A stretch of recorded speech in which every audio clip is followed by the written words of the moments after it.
Welcome to Academy my dear student. Today is first day of February और आज के दिन आपका बजट हो गया है पेश। और आज के दिन हम लोग डिस्कस करेंगे Academy पर यूनियन बजट 2022। तो यूनियन बजट 2022 के बजट के बारे में डिटेल एनालिसिस करेंगे और ये तमाम एनालिसिस आपके सामने करने जा रहा हूं मैं एज अ मेंटर, और ये तमाम फुल एनालिसिस मेरे द्वारा किया जाएगा। चलिए मेरे प्यारे बच्चों, यूनियन बजट 2022 को डिस्कस करेंगे। ये पॉलिटिकल इवेंट बजट की तरह पर हम इसको नहीं पेश करेंगे, जो रियल पिक्चर है वही आपके सामने प्रेजेंट करने की पूरी कोशिश करेंगे और तमाम सरल शब्दों में मैं आपको इस चीज़ों को समझाने की कोशिश करूंगा मेरे प्यारे बच्चों। तो सबसे पहले we are going to introductions ले लेते हैं।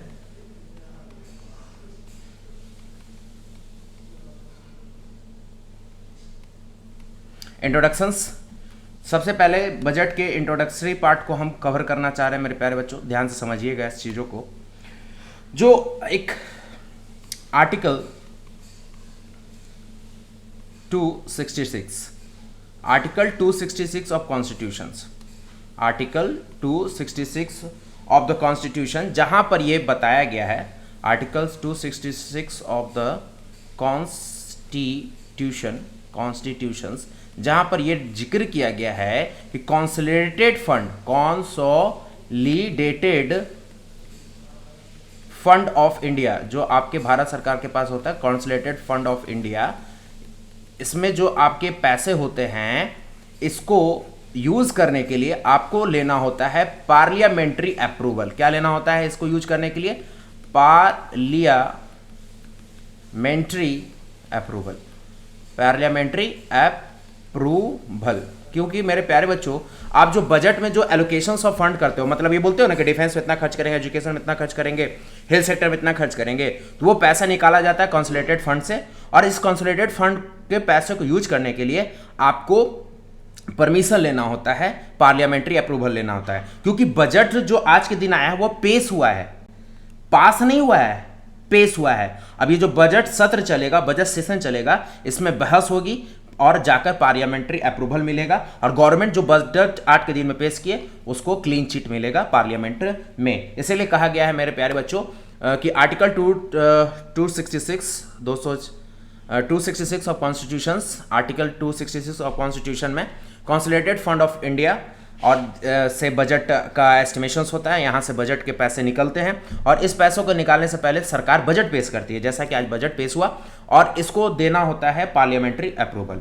Budget is not mention in constitution. Constitution में कोई बजट की चर्चा नहीं है मेरे प्यारे बच्चों। तो कॉन्स्टिट्यूशन में सर किसकी चर्चा है?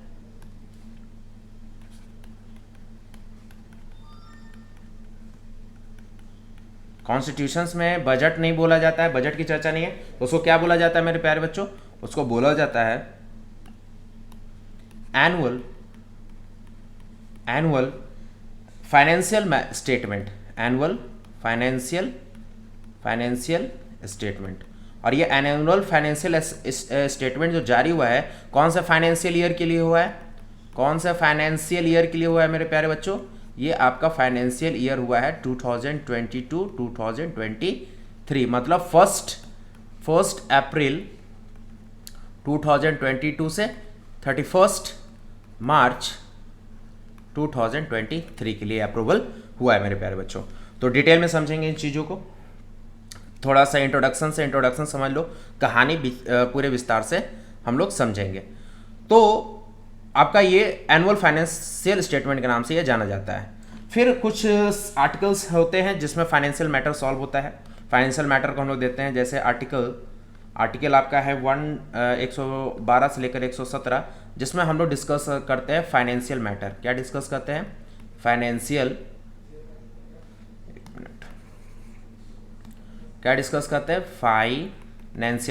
फाइनेंशियल मैटर के बारे में और डिस्कशन करते हैं। तो सारे फाइनेंशियल मैटर के बारे में डिस्कशन करते हैं 112 से लेकर 117 तक। और article 114 sub section 3 of constitution, यहाँ पर क्या चर्चा करते हैं? यहाँ पर ये होता है मेरे प्यारे बच्चों, article 14 sub section 3 of constitution में होता क्या है ना, कि आप ना बजट को बिल के रूप में पेश करते हो। बजट को क्या बिल के रूप में पेश करते हो, जिसको कहा जाता है एप्रोप्रिएशन बिल।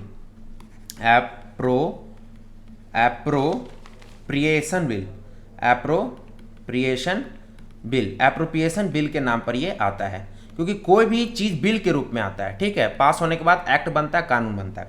तो एप्रोप्रिएशन बिल के रूप में आता है, जिसमें ये बिल को किससे पास करवाना होता है, पार्लियामेंट से पास करवाना होता है। जब ये पास हो जाता है तब हम लोग जाकर कहते हैं कि बजट पास हो गया। तब जब ये बिल पास हो जाएगा, जैसे अभी क्या है, अभी जो बजट पेश हुआ आप लोग के सामने, तो ये बजट को पास करवाना होगा। तो अभी जो बजट पेश हुआ वो किस रूप में है, एप्रोप्रिएशन बिल के रूप में है। जैसे ये पास हो जाएगा तो आपको सुनने को मिलेगा कि बजट पास हो गया, ठीक है। अब जितना का बजट पास हुआ है, मतलब होता है ना कि बजट पास हो गया, इतना पैसा यूज कर सकते हो, तो जैसे ही बजट पास होगा तब आप consolidated fund of India, consolidated fund of India से आप पैसा निकालकर अपने डिफरेंट सेक्टर, डिफरेंट मतलब ऑर्गेनाइजेशंस और डिफरेंट जगह पर जहां पर आप बजट बना रखे हो वहां पर आप खर्च कर सकते हो। चलिए मेरे प्यारे बच्चों, थोड़ा सा बात को और समझते हैं कि बजट कौन बनाता है। ये तो समझ गए कि बिल पास होगा, एप्रोप्रिएशन बिल के नाम पर होगा, बिल पास हो जाएगा, फिर हमारा पैसा कॉन्सोलिडेटेड फंड ऑफ इंडिया से पैसा निकल जाएगा। आर्टिकल पर थोड़ा ध्यान रखेंगे, ठीक है। और फिर ये हमको भी पता होना चाहिए कि बजट बनाता कौन है, ये भी तो जानकारी होनी चाहिए कि बजट प्रिपेयर कौन करता है। तो हमारा क्वेश्चन क्या है मेरे प्यारे बच्चों, बजट प्रिपरेशन, ये बजट जो है वो कौन प्रिपेयर करता है, prepare by whom, budget preparation किनके द्वारा किया जाता है। तो मेरे प्यारे बच्चों, बजट प्रिपरेशन जो किया जाता है वो किया जाता है डिपार्टमेंट ऑफ, अभी हम लोग इंट्रोडक्शन टाइप के कर रहे हैं, फिर डिटेल एनालिसिस करेंगे। Department of economic affair, department of economic affairs, department of economic affairs का काम होता है जो कि कवर होते हैं मिनिस्ट्री ऑफ फाइनेंस में। कहाँ कवर होता है, मिनिस्ट्री ऑफ फाइनेंस में। किसमें, मिनिस्ट्री ऑफ फाइनेंस में। तो मिनिस्ट्री ऑफ फाइनेंस में अंदर आता है डिपार्टमेंट ऑफ इकोनॉमिक अफेयर्स। इसका काम है बजट को लाना। जैसे आपने बजट देखा आज, वो वेबसाइट में अब लॉन्च भी हो गया है, मतलब वेबसाइट जैसे बजट पास होता है ना, वेबसाइट में आ जाता है, गवर्नमेंट के वेबसाइट पर, फाइनेंस मिनिस्ट्री में चेक करो, वहाँ पर सारा जो सरकार ने बजट पेश किया वो सारा आपको भी अवेलेबल हो जाता है, आप पढ़ भी सकते हो। तो ये बनाने का, जो बजट को प्रिपेयर करने का काम होता है, डिपार्टमेंट ऑफ इकोनॉमिक अफेयर्स का काम होता है, ठीक है। अब क्या हो गया ना, जैसे बजट पेश हो गया, सारी जनता के पास हो गया, बिल के रूप में अभी है, फिर वो बजट सेशन में बहस चलेगा, फिर पास होगा आगे जाकर। तो हुआ क्या कि अभी जो डिपार्टमेंट ऑफ इकोनॉमिक अफेयर आज के दिन में जो है बजट को बनाकर तैयार कर दिया। अब ये लोगों का काम है कि इसको क्या करे, पार्लियामेंट में अप्रूवल दिलवाए, पास करवाए, ये पार्लियामेंट का काम है। अब क्या करेगा डिपार्टमेंट ऑफ इकोनॉमिक अफेयर्स है, डिपार्टमेंट ऑफ इकोनॉमिक अफेयर अभी के डेट से क्या करेगा मेरे प्यारे बच्चों, तैयारी करने लगेगा नेक्स्ट बजट को प्रिपरेशन करने में। क्योंकि इस डिपार्टमेंट का बस यही काम है कि इस बार बजट ला के हम दे दिए, भैया आप लोग पास करवाओ, फिर ये तैयारी करने लगेगा नेक्स्ट ईयर के बजट में। अभी बजट किसके लिए है, 2022 से 2023 के लिए। ये आज के दिन में दे दिया गवर्नमेंट को, गवर्नमेंट इसको फाइनेंस मिनिस्टर हमारे सीतारमैया श्रीमती, तो उन्होंने इसको पास कर दिया, पब्लिक के सामने इसको प्रेजेंट कर दिया। प्रेजेंट करने के बाद अब ये एक डिपार्टमेंट ऑफ इकोनॉमिक अफेयर क्या करेगा, वो अपना काम में लग जाएगा 2023 से लेकर 2024 के बजट को लाने में, ठीक है। जहां बात करते हैं मेरे प्यारे बच्चों, जो बहुत ज़्यादा आजकल देखा जा रहा है, बजट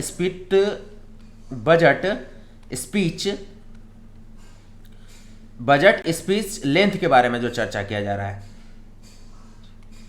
ये जो देखा जा रहा है बजट स्पीच लेंथ जो है हर साल कुछ ना कुछ कम किया जा रहा है। जो बजट का जो स्पीच लेंथ है, जो आपका बजट का जो भाषण का जो टाइम पीरियड है, वो दिन पर दिन कम किया जा रहा है। कुछ बार के ग्राफ के अनुसार मैं आपको इंडिकेट करना चाहूँगा, 2014, 2015, 2016, 2017, 2018, 2019, 2020, 2021।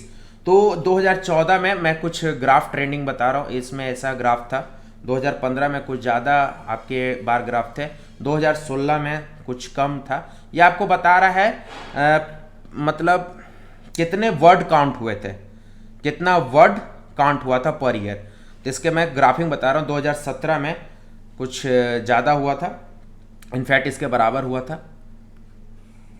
2018 में इससे भी ज़्यादा हुआ था, मतलब वर्ड काउंट पर ईयर कितना शब्द बोले गए। 2018 से क्या देखा जा रहा है, ध्यान दो, 2018 से क्या देख रहा है कि प्राइमरीली ग्राफ गिरते चला जा रहा है। 2019 में थोड़ा सा कम हुआ, 2020 में थोड़ा और कम हुआ, 2021 में जाकर और कम हुआ। मतलब यहाँ पर फिगर क्या हुआ मेरे प्यारे बच्चों, स्लैंटली डाउन करते चला गया। ठीक है, यहाँ पर ये डाउन करते जाएगा। तो 2018 के बाद से ट्रेंड कब देखा जाए, जब हमारी फाइनेंस मिनिस्टर जो बनी, तो उनके बाद ये ट्रेंड क्या देखा जा रहा है कि इनके बजट स्पीच का जो लेंथ है वो कम होते चला गया, और जो आज के दिन में जो रिकॉर्ड किया हुआ है वो 11,500 वर्ड, इतने शब्दों में इन्होंने आज के बजट को पेश किया मेरे प्यारे बच्चों। ठीक है, आगे मूव ऑन करेंगे और थोड़ा सा समझने की कोशिश करेंगे और भी डिफरेंट बातों को। जैसे कि अभी हम डिस्कस करेंगे टैक्स रेट के बारे में, वो है आपका एग्जिस्टिंग टैक्स रेट, और एक है आपका न्यू टैक्स रिजिम। जैसा कि मेरे प्यारे बच्चों आपको मैं बता दूं कि इस साल टैक्स स्लैब रेट में कोई भी चेंज देखने को नहीं मिला है, कोई भी स्लैब रेट में चेंज नहीं मिला है। इसी के लिए 0 से 2.5 लाख, जिस पर आपको पहले भी नील था आज भी नील है, वही स्लैब रेट है। 2.5 लाख से 5 लाख वो है आपका 5%, फिर आपका 5 लाख टू 10 लाख वो है आपका 20%, और अबव 10 लाख से जब आपका होगा तो वो आपका हो जाएगा 30%। वह पहले वाला है। न्यू टैक्स रिजिम में क्या है मेरे प्यारे बच्चों, इसमें यह कहा गया है कि मतलब आपको कंडीशन दिया गया है कि आप एग्जिस्टिंग टैक्स रेट को मानो या न्यू टैक्स रेट को ही मान सकते हैं। इसमें क्या है ना, 0 से 5 लाख वाले लोगों को कोई भी पैसा नहीं देना होगा, नील। ये न्यू टैक्स, आप जो स्लैब रेट आप चुनो, आप इंडिपेंडेंट हो। फिर 5 लाख से 7.5 लाख, ठीक है, इसमें रखा गया 5%, सॉरी 10%, 5 नहीं 10, इसमें रखा गया 10%। फिर 7.5 से 7.5 लाख से 10 लाख, इसमें रखा गया है आपका 15%। 10 लाख से आपको 12.5 लाख रखा गया है, ये रखा गया है आपको 20%। 12.5 लाख से आपको रखा गया है 15 लाख, 12.5 लाख से आपको रखा गया है 15 लाख, वो उसमें आपका स्लैब रेट रखा हुआ है 30% टैक्स रेट रखा हुआ है, और 20 है 25%, और अबव 15 लाख में आपका जब आपका जाएगा तो 30% टैक्स रेट हो जाएगा। ये जो स्लैब रेट है, दो तरह का स्लैब रेट है, एक है स्लैब 1, एक है स्लैब 2। आप जिसको चाहते हो उसको आप मतलब यूज कर सकते हो, आपको फुल छूट दिया गया है। बस इसमें यह ध्यान रखिएगा, ये जो स्लैब रेट है ये पिछले बार भी नहीं बदला था, इस बार भी नहीं बदला है। मतलब ये आपका 2022 से 23 के लिए भी वही स्लैब रेट रहेगा जो आपका 2021 से 2022 था। ये पिछले ईयर का था, ये इस साल के आपका असेसमेंट ईयर का है, तो कोई स्लैब रेट में चेंजेस नहीं हुआ है। ये न्यू टैक्स रिजिम और एग्जिस्टिंग टैक्स रेट में कुछ चीज़ें बताते हैं जिसको आप नोट कर लेना मेरे प्यारे बच्चों। जो बंदा अंडर सेक्शन 80C 80U ये सब का जो डिडक्शन लेता है, ये सब का जो डिडक्शन ज़्यादा लेता है, इसका मतलब इसने 80C 80U में जो इंडिविजुअल 80C और 80U में डिडक्शन ज़्यादा मतलब लेता है, इन्वेस्टमेंट करता है, उसके लिए ये स्लैब रेट 1 बेनिफिशियल है। ठीक है, और जो आदमी जो जिसको ऐसे कर देते हैं, दोज इंडिविजुअल जो इंडिविजुअल टिक जो अंडर सेक्शन 80C और 80U का डिडक्शन लेता है, और भी 80 जितने भी डिडक्शंस का वो फायदा लेता है इंडिविजुअल, तो वो स्लैब रेट 1 में बेनिफिशियल होगा। अब ये सर बेनिफिशियल कैसे होगा, इसके क्लासेस मैंने यूजीसी नेट कॉमर्स के बच्चों का मैंने क्लास स्टार्ट कर रखा है, जिसमें आज तो बजट वाला उस क्लास तो उसमें जाएगा ही। नेक्स्ट क्लास से हम इनकम टैक्स पर चर्चा कर रहे हैं। किस पर कर रहे हैं? Income tax. तो इनकम टैक्स में हम बताएंगे कि क्यों इंडिविजुअल जो डिडक्शन का लाभ लेता है उसको स्लैब 1 क्यों बेनिफिशियल होता है, वहाँ पर डिटेल डिस्कस करेंगे, लेकिन बजट में हम डिटेल डिस्कशन नहीं करेंगे। और वो इंडिविजुअल, जो इंडिविजुअल जो अंडर सेक्शन 80C 80U वाले जितने भी तमाम डिडक्शन है उसका अगर लाभ नहीं लेता है, तो उसके लिए, उन लोगों के लिए ये आपका स्लैब रेट 2 बेनिफिशियल होगा। फिर से वही बात मेरे प्यारे बच्चों, ये स्लैब रेट 1 किसके लिए बेनिफिशियल होगा, स्लैब 2 किसके लिए बेनिफिशियल होगा, इसके तमाम डिस्कशन हम करने जा रहे हैं। अपने न्यू कोर्स मैंने लॉन्च किया हूँ, ठीक है, 31 जनवरी के दिन यूजीसी नेट कॉमर्स का, यूजीसी नेट कॉमर्स के मैंने कोर्स लॉन्च किया हूँ और मैं इसके क्लासेस ले रहा हूँ। और ये क्लासेस होगा जिसमें यूजीसी नेट प्लस जेआरएफ के बच्चों को मैं क्वालिफाइड करवाऊंगा examination for their goal assistant professor के लिए। जो बच्चे असिस्टेंट प्रोफेसर बनना चाहते हैं अपने लाइफ में, उनके लिए मैं कोर्स ले आया हूँ।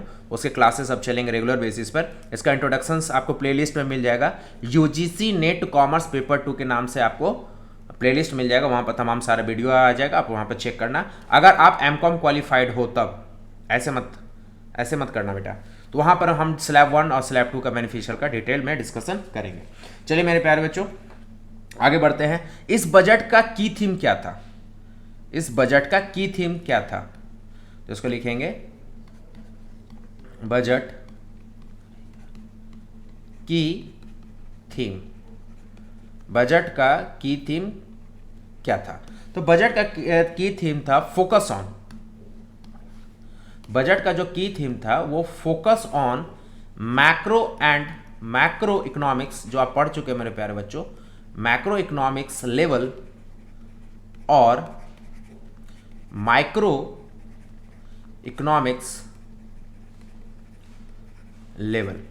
मतलब सरकार ने इस बार के जो बजट इसने पेश किया है वो मैक्रो इकोनॉमिक्स लेवल को भी टच किया और माइक्रो इकोनॉमिक्स लेवल पर भी टच किया है इस बजट को। ठीक है मेरे प्यारे बच्चों, तो चलिए अब ये समझते हैं कि जो बजट आया जिसके की थी मैक्रो इकोनॉमिक्स लेवल पर भी है और मैक्रो इकोनॉमिक्स लेवल पर भी टच किया गया है, तो सर वो किस रूप में है। तो अब जाकर आपका बजट का सेशन स्टार्ट हो रहा है मेरे प्यारे बच्चों। अभी तक हम लोग कर रहे थे इंट्रोडक्शंस। तो बजट को 2 पार्ट में लाया गया है, एक है पार्ट ए और एक है पार्ट बी। पार्ट ए थोड़ा लंबा चौड़ा है, पार्ट बी थोड़ा छोटा है। तो पार्ट ए को हम करते हैं स्टार्ट मेरे प्यारे बच्चों, ठीक है। तो चलिए, तो यहां पर हम लाते हैं मेरे प्यारे बच्चों पार्ट ए।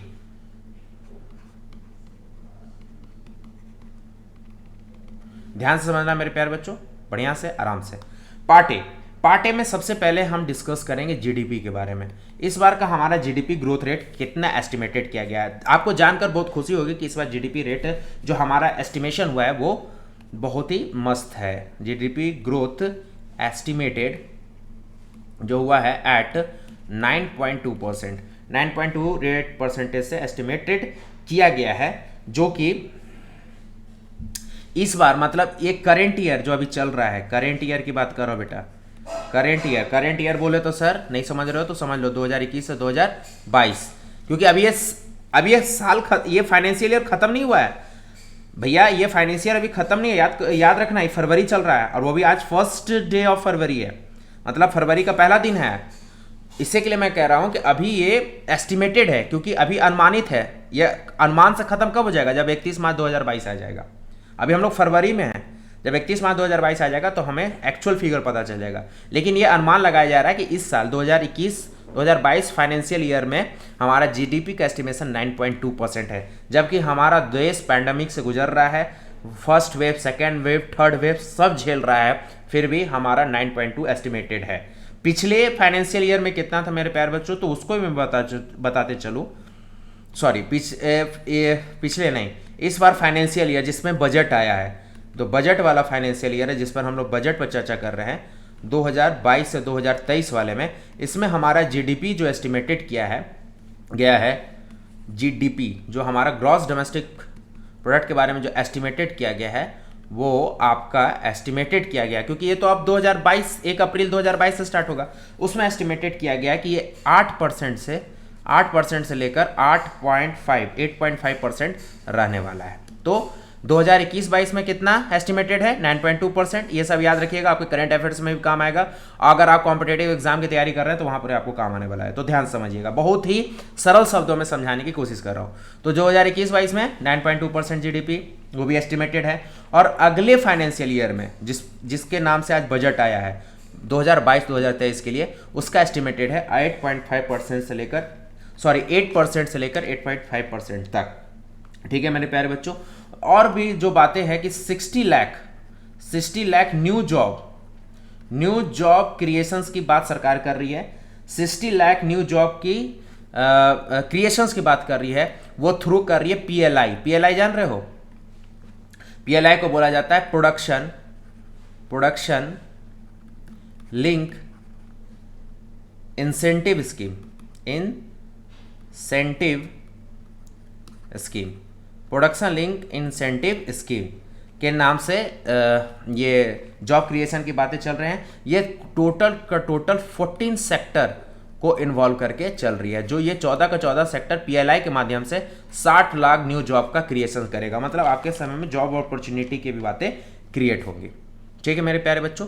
तो जीडीपी समझ गए, 60 लाख जॉब क्रिएशंस पीएलआई के माध्यम से होगा। आगे बढ़ते चलेंगे तो इस बार जो हमारा जो बजट आया इसका गोल क्या है? तो इस बजट को हमने ये बजट का है, उसको नाम दिया गया है, और ये सब बजट में है बेटा, हम अपने मन से कोई चीज नहीं जोड़ रहे। गोल ऑफ अमृतकाल, इसका नाम रखा गया goal of Amrit Kaal, goal of अमृतकाल। ठीक है, ये गोल ऑफ अमृतकाल इसलिए कहा जा रहा है कि सुनहरे काल, हमारे प्रधानमंत्री माननीय श्री नरेंद्र मोदी जी ने इसको नाम दिया अमृतकाल। मतलब आपके आने वाले भविष्य में सुनहरे जीवन और सुनहरे भविष्य और सुनहरे काल की शुरुआत हो रहा है, अपॉर्चुनिटी की शुरुआत हो रही है, जिसमें उन्होंने 4 चीजों को प्रायोरिटी में लिया। कुल 4 चीज मेरे प्यारे बच्चों, 4 प्रायोरिटीज। वो 4 प्रायोरिटीज क्या है मेरे प्यारे बच्चों, ध्यान से समझिएगा।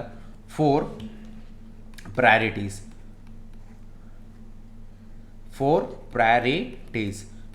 4 प्रायोरिटीज पर उन्होंने चर्चा की है। फर्स्ट प्रायोरिटीज का जिक्र है मेरे प्यारे बच्चों, जिसको हम कहेंगे पीएम गति शक्ति।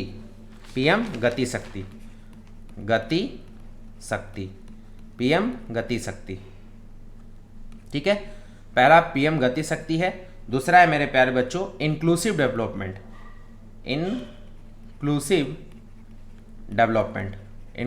डेवलपमेंट। ठीक है, तीसरा है आपका प्रोडक्टिविटी इन्हांसमेंट।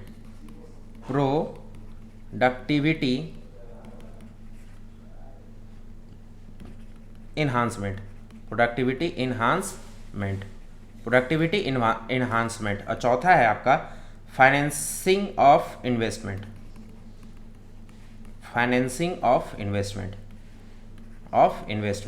ध्यान से देख लो मेरे प्यारे बच्चों, क्योंकि इसी 4 टॉपिक पर हम करेंगे आगे डिस्कशन। तो पहला है पीएम गति शक्ति, फिर आगे जो बात किया गया है पीएम गति शक्ति पहला है, दूसरा है इंक्लूसिव डेवलपमेंट, तीसरा है प्रोडक्टिविटी एनहांसमेंट, चौथा है फाइनेंसिंग ऑफ इन्वेस्टमेंट। ठीक है, तो पीएम गति शक्ति से स्टार्ट करते हैं मेरे प्यारे बच्चों। 4 प्रायोरिटीज, इसी 4 पर आपका बजट पूरा का पूरा रहा है, जिसको हम कह रहे हैं गोल ऑफ अमृतकाल, सुनहरे भविष्य या सुनहरे काल की शुरुआत। जैसा कि हमारे प्रधानमंत्री जी ने ये इंडिकेट किया है, क्योंकि बजट तो पेश करते हैं फाइनेंस मिनिस्टर, लेकिन इस बजट का जो मतलब प्रारूप दिया जाता है, मतलब पीएम के द्वारा भी जो एड्रेस किया जाता है, उसको उन्होंने एड्रेस किया गोल ऑफ अमृतकाल।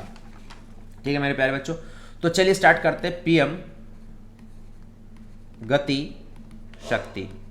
पीएम गति शक्ति मेरे प्यारे बच्चों इनफैक्टली है क्या ना, कि ये टोटली बात किया गया इंफ्रास्ट्रक्चर पर। इसका थीम है इंफ्रास्ट्रक्चर। और इंफ्रास्ट्रक्चर मेरे प्यारे बच्चों अपने इंडियन इकोनॉमिक्स में ही पढ़ रखा है, तमाम सारी जगह पर पढ़ चुके हैं कि इंफ्रास्ट्रक्चर होता क्या है। तो पीएम गति शक्ति is totally on infrastructure. Infrastructure की जहां बात आती है मेरे प्यारे बच्चों, सबसे पहले हमारे जहन में आता है रोड। क्या आता है? रोड।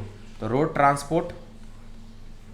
अब रोड ट्रांसपोर्ट में क्या हुआ है मेरे प्यारे बच्चों, रोड ट्रांसपोर्ट में क्या हुआ इस पर चर्चा करते हैं।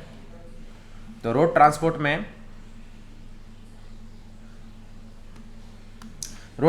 में हमारे पास मतलब जो सरकार ने इसको लेकर आया है नेशनल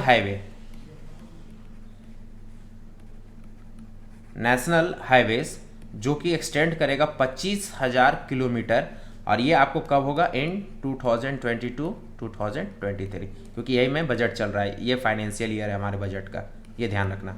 तो नेशनल हाईवे को एक्सटेंड करना है 25,000 किलोमीटर तक, पूरा नेटवर्क का जाल खिंचा देना है मेरे प्यारे बच्चों, जिसमें सरकार को जो खर्च पड़ रहा है 20,000 करोड़, इसमें पूरे नेटवर्क एक्सपेंशन में ये खर्च पड़ रहा है, नेटवर्क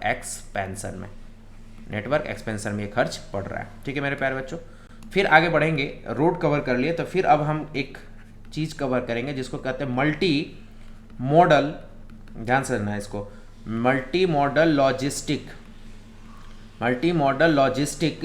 पार्क।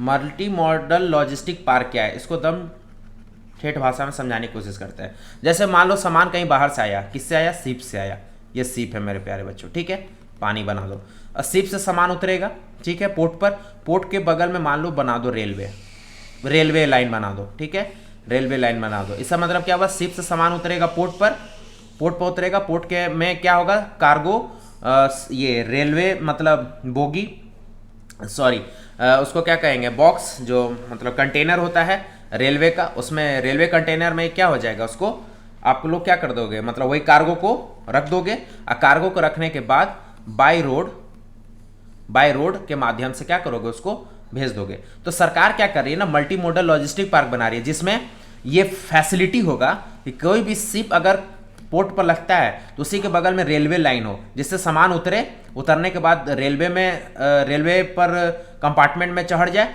रेलवे कंटेनर पर चढ़ जाए, और तुरंत वो फिर अनलोडिंग होकर ट्रक के द्वारा, बड़े बड़े कार्गो व्हीकल के द्वारा ये एक जगह से दूसरा जगह जा पाए। इसको कहते हैं मल्टी मॉडल लॉजिस्टिक पार्क, ठीक है। ये काम करेगा पीपीपी मॉडल पर। पीपीपी मॉडल जानते हो मेरे प्यारे बच्चों? पीपीपी मॉडल मतलब होता है public private partnership model.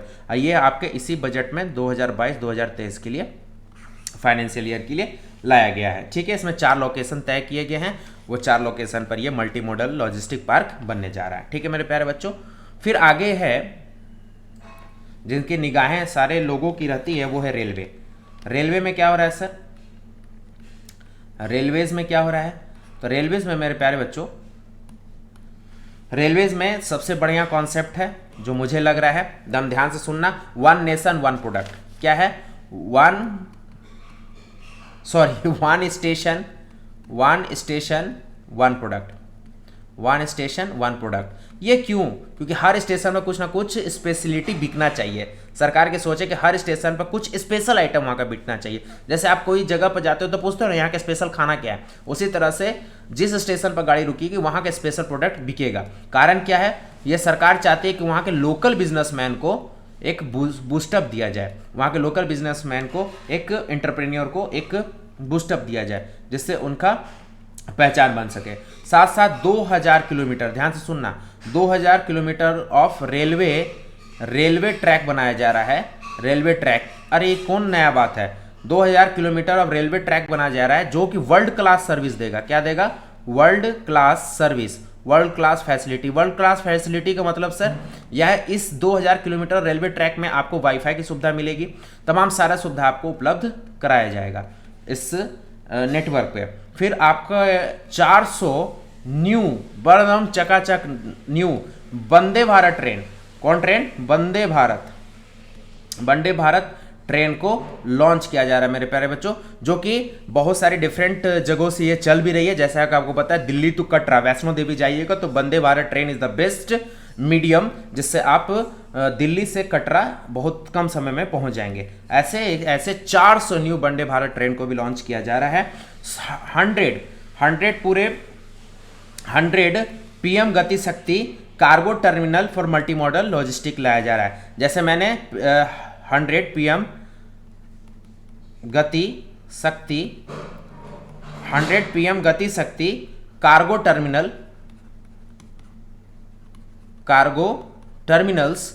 Cargo terminals, multi modal project, जिसको मैंने अभी चर्चा किया था, मल्टी मॉडल लॉजिस्टिक पार्क, उस तरह के 100 मल्टी मॉडल लॉजिस्टिक पार्क बन रहे हैं, कार्गो टर्मिनल बन रहा है जहां पर पोर्ट, शिप, रेलवे रोड आपस में एक साथ उस पार्क में क्या होंगे, कनेक्टेड होंगे मेरे प्यारे बच्चों। इसके बाद रेलवे के बाद आता है नंबर,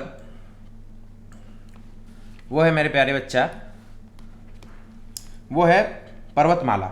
ठीक है, क्या आता है, पर्वतमाला। ये पर्वतमाला क्या है मेरे प्यारे बच्चों, तो आपको पता है कि बहुत सारे हिली जगह पर जहां पर आप जाते हो तो आपको वहां पर देखने को क्या मिलता है, रोपवेज। क्या मिलता है, रोपवेज। ये सोचते हैं ना कि नीचे वाला पॉइंट से ऊपर पॉइंट जाना, तो हम रोपवेज का यूज करते हैं। जैसे अगर आप बिहार में रहते हो मेरे प्यारे बच्चों और आप राजगीर गए होगे तो वहां पर रोपवे मिला होगा। अगर आप बांका तरफ रहते हो तो वहां मंदार पर्वत है, वहां पर भी हाल में ही, पिछले साल में ही आपको रोपवे का उद्घाटन किया गया था। तो पर्वतमाला में क्या है प्रोजेक्ट, तो पर्वतमाला में प्रोजेक्ट है मेरे प्यारे बच्चों national ropeways development programme, national ropeway development programme की बातें की गई है, जिसमें इस पर काम हो रहा है। कॉन्ट्रैक्ट दिया गया पीपीपी मॉडल पे, पब्लिक प्राइवेट पार्टनरशिप पर यहाँ पर काम कॉन्ट्रैक्ट दिया गया है। यह आपका 2022 से 2023 में इस पर काम करना है मेरे प्यारे बच्चों, जिसमें 8 रोपवेज, कितना, 8 रोपवेज प्रोजेक्ट पर काम करना है, 8 रोपवेज प्रोजेक्ट पर काम करना है। और ये प्रोजेक्ट जो 8 रोपवेज जो बनेगा, इसका जो डिस्टेंस होंगे 60 किलोमीटर लेंथ होगा। मतलब 8 का 8 रोपवे जो बनेगा वो 60 किलोमीटर डिस्टेंस वाला बनेगा, जिसका काम 2022-2023 में होगा। आज की सरकार खर्च करेगी, नेशनल रोपवे डेवलपमेंट प्रोग्राम के तहत में करेगी मेरे प्यारे बच्चों। ठीक है, तो यहाँ पर जाके आपका पीएम गति शक्ति खत्म हो जाता है मेरे प्यारे बच्चों। उसके बाद आपका आता है सेकंड, जो आपका है वह है आपका इंक्लूसिव डेवलपमेंट। 4 बोले थे ना, पहला है पीएम गति शक्ति, वो खत्म हो गया। दूसरा इंक्लूसिव डेवलपमेंट। अब इंक्लूसिव डेवलपमेंट को देखेंगे मेरे प्यारे बच्चों कि इंक्लूसिव डेवलपमेंट के अंदर क्या क्या आता है। ठीक है, तो इंक्लूसिव डेवलपमेंट में सबसे इंपॉर्टेंट, सबसे महत्वपूर्ण चीज जो चर्चा होगा वो है एग्रीकल्चर, जो कि बहुत बड़ा मुद्दा रहा है मेरे प्यारे बच्चों। आप इस देश में जो सबसे बड़ा मुद्दा रहा है एग्रीकल्चर। अब देखते हैं सरकार इस पर क्या पहल की है। तो एग्रीकल्चर में मेरे प्यारे बच्चों सबसे पहले एकदम ध्यान से समझिएगा, रुपीज 2.37 लाख करोड़, 2.37 लाख करोड़ गवर्नमेंट खर्च करने जा रही है। इसका पेमेंट डायरेक्ट करने जा रही है, डायरेक्ट पेमेंट, ध्यान से सुनना, डायरेक्ट पेमेंट सरकार करने जा रही है किसको, तो 1.63 करोड़ फार्मर्स को। अब फार्मर्स को क्यों देगी, फॉर प्रोक्यूरमेंट ऑफ क्या, वीट एंड पैडी, धान और चावल की सरकार डायरेक्ट खरीदारी करेगी, जिसके लिए सरकार ने एलोकेशन करके रखा है फंड 2.3 लाख करोड़, जो डायरेक्ट फार्मर्स को देगी। आपको पता है मेरे प्यारे बच्चों कि सरकार एमएसपी रेट पर, मिनिमम सपोर्ट प्राइस रेट पर किसानों से फसल को खरीदती है। तो यही एस्टिमेशन इस बार किया गया है, 2.7 लाख करोड़, और कितने किसानों को, 1.6 करोड़ फार्मर को ये देने की बात की गई है। नेक्स्ट यहां पर बात किया गया केमिकल फ्री, क्या बात किया गया है, केमिकल फ्री नेचुरल फार्मिंग। मेरे प्यारे बच्चों ध्यान से समझो इसको, natural farming, chemical free natural farming का मतलब क्या है, वैसा स्टेट, वैसा राज्य जो गंगा के किनारे है, वैसा स्टेट, वैसा राज्य जो गंगा के किनारे है, अगर वो नेचुरल फार्मिंग नहीं कर रहा है, केमिकल फ्री फार्मिंग नहीं कर रहा है, केमिकल ज़्यादा यूज कर रहा है, तो किसको पॉल्यूट करेगा, गंगा को पॉल्यूट करेगा। इसके लिए सरकार ने क्या किया है, सरकार ने एक प्रावधान बताया कि 5 किलोमीटर, कितना किलोमीटर, 5 किलोमीटर वाइड कॉरिडोर बनाएगा, 5 किलोमीटर वाइड कॉरिडोर बनाएगा, जिसमें ये गवर्नमेंट की कोशिश रहेगी कि 5 किलोमीटर के अंतर्गत कोई भी फार्मर केमिकल यूज ना करे, मतलब केमिकल फ्री फार्मिंग वहां पर किया जा सके। ठीक है, फिर सरकार ने पहल बनाया किसान ड्रोन, क्या पहल बनाया है, किसान ड्रोन। अब ये किसान ड्रोन का क्या यूज होगा, किसान ड्रोन से ये किया जाएगा कि उस ड्रोन का, आपका मतलब आप समझ रहे हो ना, ड्रोन को जो हवा में उड़ाते हैं, जैसे बहुत सारे यूट्यूबर्स अच्छी वीडियो निकालने के लिए ड्रोन को हवा में उड़ाते हैं, वैसे बनेगा किसान ड्रोन। किसान ड्रोन का लाने का मकसद क्या है मेरे प्यारे बच्चों, तो क्रॉप को असेसमेंट किया जाएगा, क्या किया जाएगा, क्रॉप का असेसमेंट किया जाएगा कि क्रॉप कैसा है, digitalized digitalization of land record भूमि विवाद, भूमि समस्या जो इतनी रहती है उसको डिजिटलाइजेशन माध्यम से जोड़ा जाएगा। स्प्रेइंग ऑफ, उसी ड्रोन के माध्यम से हम क्या करेंगे, spraying of insecticide and pesticide, spraying of insecticides and pesticides. तो आप जो देखते होंगे कि बहुत सारे इंडिविजुअल व्यक्ति खेत में जाता है, स्प्रे करता है, उसकी जरूरत नहीं होगी, किसान ड्रोन के माध्यम से spraying of insecticide and pesticide कर दिया जाएगा। नाबार्ड एक बैंक है मेरे प्यारे बच्चों, आप जानते हो नाबार्ड, ठीक है। नाबार्ड बैंक क्या करेगी, नाबार्ड बैंक फंड ये मतलब रिलीज करेगी, फंड देगी किसको, जो स्टार्टअप कर रहा है। स्टार्टअप किस में कर रहा है, एग्रीकल्चर में, कोई बिजनेस नहीं, किसमें, एग्रीकल्चर में जो स्टार्टअप कर रहा है, उस एग्रीकल्चर को स्टार्टअप करने में जो पैसा देगी वो नाबार्ड देगी, क्योंकि ये बैंक स्पेशली एग्रीकल्चर सेक्टर को इम्प्रूवमेंट करने के लिए, आगे बढ़ाने के लिए काम में आती है, ठीक है। फिर उसके बाद एक प्रोजेक्ट आया, केन बेतवा प्रोजेक्ट। कौन प्रोजेक्ट आया मेरे प्यारे बच्चों, Ken Betwa project, Ken Betwa project, Ken Betwa project. जैसा कि पता है मेरे प्यारे बच्चों, आपको पता होगा कि यूपी एंड मध्य प्रदेश के बीचों बीच एक नदी बहती है, वो है बेतवा, ठीक है। ये नदी बहती है। एक्चुअली क्या है इसमें, इस प्रोजेक्ट में क्या है मेरे प्यारे बच्चों कि यूपी में जो सटा हुआ एक क्षेत्र है जिसको कहते हैं बुंदेलखंड, क्या कहते हैं, बुंदेलखंड। एक्चुअली ये एरिया जो है ना इरिगेशन से प्रभावित होता है। इससे के लिए सरकार एक ये परियोजना बना रही है, केन बेतवा प्रोजेक्ट। इससे क्या कर रही है कि ये जो बेतवा नदी है इसका एक्सपेंशन कर रही है, और एक्सपेंशन करने से फायदा क्या होगा कि ये जो यूपी में ये मतलब जो यूपी में स्थित बुंदेलखंड ये जगह है, इसके ज़मीन इरिगेटेड हो सके आसानी से, जिसके लिए सरकार 1400 करोड़, कितना, जिसके लिए सरकार 1400 करोड़ खर्च कर रही है, किस में, केन बेतवा प्रोजेक्ट पर। केन बेतवा प्रोजेक्ट पर सरकार खर्च कर रही है, जिसमें 9.08 लाख हेक्टेयर, कितना, 9.08 lakh hectare of farmer land cover होगा, फार्मर्स लैंड कवर होगा इसमें, ठीक है मेरे प्यारे बच्चों। तो केन बेतवा प्रोजेक्ट में 1400 करोड़ सरकार खर्च कर रही है। इसमें यही मोटिव है कि यूपी एमपी के बीच में जो नदी है उसको एक्सपेंड करो, और बुंदेलखंड में जो इरिगेशन का जो समस्या है उसको दूर करो, वो पानी को फ्लो करवाओ, ठीक है। केन बेतवा प्रोजेक्ट। फिर आगे जाकर जो प्रोजेक्ट स्टार्ट, बहुत इंपॉर्टेंट प्रोजेक्ट है, एमएसएमई। भैया यही ऐसा जो इंडस्ट्री कहो, सेक्टर कहो, छोटा लघु उद्योग इसको कहते हैं, जो मैक्सिमम एम्प्लॉयमेंट जनरेट करने का काम करता है, मीडियम स्मॉल माइक्रो इंटरप्राइजेस को कहते हैं। तो कोविड पीरियड में ये बहुत ज़्यादा प्रभावित हुआ मेरे प्यारे बच्चों। आपको पता है कोविड पीरियड में बहुत ही ज़्यादा ये प्रभावित हुआ। बहुत सारे ऐसे एमएसएमई हैं जो बंद होने के कगार पर आ गया। तो ऐसे सरकार ने एस्टिमेट किया कि वैसे जो एमएसएमई कोविड के कारण प्रभाव से बंद हो गया, वैसे 130 लाख एमएसएमई इंटरप्राइजेस को गवर्नमेंट देने जा रही है एडिशनल क्रेडिट। अभी बताओ मेरे प्यारे बच्चों, जो एमएसएमई लॉस मेकिंग कर रहा है और अच्छा परफॉर्म नहीं कर रहा, कोई बैंक उसको लोन देगा? नहीं देगा। तो सरकार बैंक को कहा, भैया मेरे प्यारे भैया, तुम उसको लोन दे दो और मैं तुमको गारंटी देता हूं कि अगर वो पैसा नहीं भी देगा तो मैं तुम्हें दूंगा। तो बैंक राजी हो जाएगा कि चलो सरकार ही बोल रहा है तो क्या टेंशन।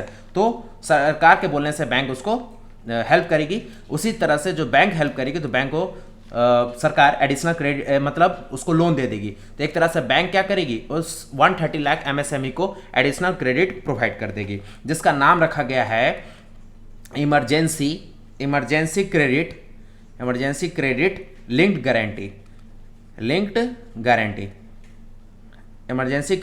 गारंटी के नाम से इसको रखा गया है, जो कि 2022 तक में खत्म होने वाला था। लेकिन 2022 तक में ये होने वाला था खत्म, लेकिन इसको सरकार ने कर दिया एक्सटेंड। क्या कर दिया मेरे प्यारे बच्चों? एक्सटेंड। और एक्सटेंड कब तक कर दिया है? ये 31 मार्च 2023 के लिए, क्योंकि ये बजट आपका क्या है 2022-2023 के लिए। तो जाहिर सी बात है कि 22 में खत्म हो रहा होगा, तो एक्सटेंड करेगा तो 23 के लिए करेगा, तो 2023 के लिए एक्सटेंड इसको कर दिया गया है, जिसका शॉर्ट फॉर्म है ECLG, emergency credit link guarantee. ठीक है, इसमें एमएसएमई के वो सेक्टर को सरकार हेल्प करेगी जो बंद होने के कगार पर है या बंद हो गया। ठीक है मेरे प्यारे बच्चों। इसमें raising and accelerating MSME programme भी चलाया गया है, RAMP शॉर्ट फॉर्म में इसको कहा जाता है। रेजिंग मतलब बढ़ाओ, आगे बढ़ाओ, एक्सेलरेट करो, accelerating MSME program, raising accelerating MSME program, जिसमें सरकार ने ये मतलब घोषणा किया, इसमें रुपीज़ 6,000 करोड़ सरकार इसमें खर्च करने जा रही है। मतलब raising and accelerating MSME programme मतलब MSME micro small medium enterprises sector को इसमें बढ़ावा देने की सरकार बात कर रही है। ठीक है मेरे प्यारे बच्चों। फिर सरकार ने जिक्र किया स्किल डेवलपमेंट पर कि स्किल डेवलपमेंट कैसे किया जाए। तो स्किल डेवलपमेंट में चलिए बात करते हैं मेरे प्यारे बच्चों। स्किल डेवलपमेंट, जब से हमारे नरेंद्र मोदी जी की सरकार आई है, कौशल विकास, कौशल योजनाओं पर चर्चा सरकार हर समय कर रही है, हर बजट में इसका रूप देखने को हमें मिलता है। तो स्किल डेवलपमेंट में सरकार ने 2 चीज़ों पर बात की, 2 चीज़ों पर, यह ध्यान से सुनना। DESH स्टैक ई पोर्टल, DESH स्टैक ई पोर्टल, और एक है ड्रोन शक्ति।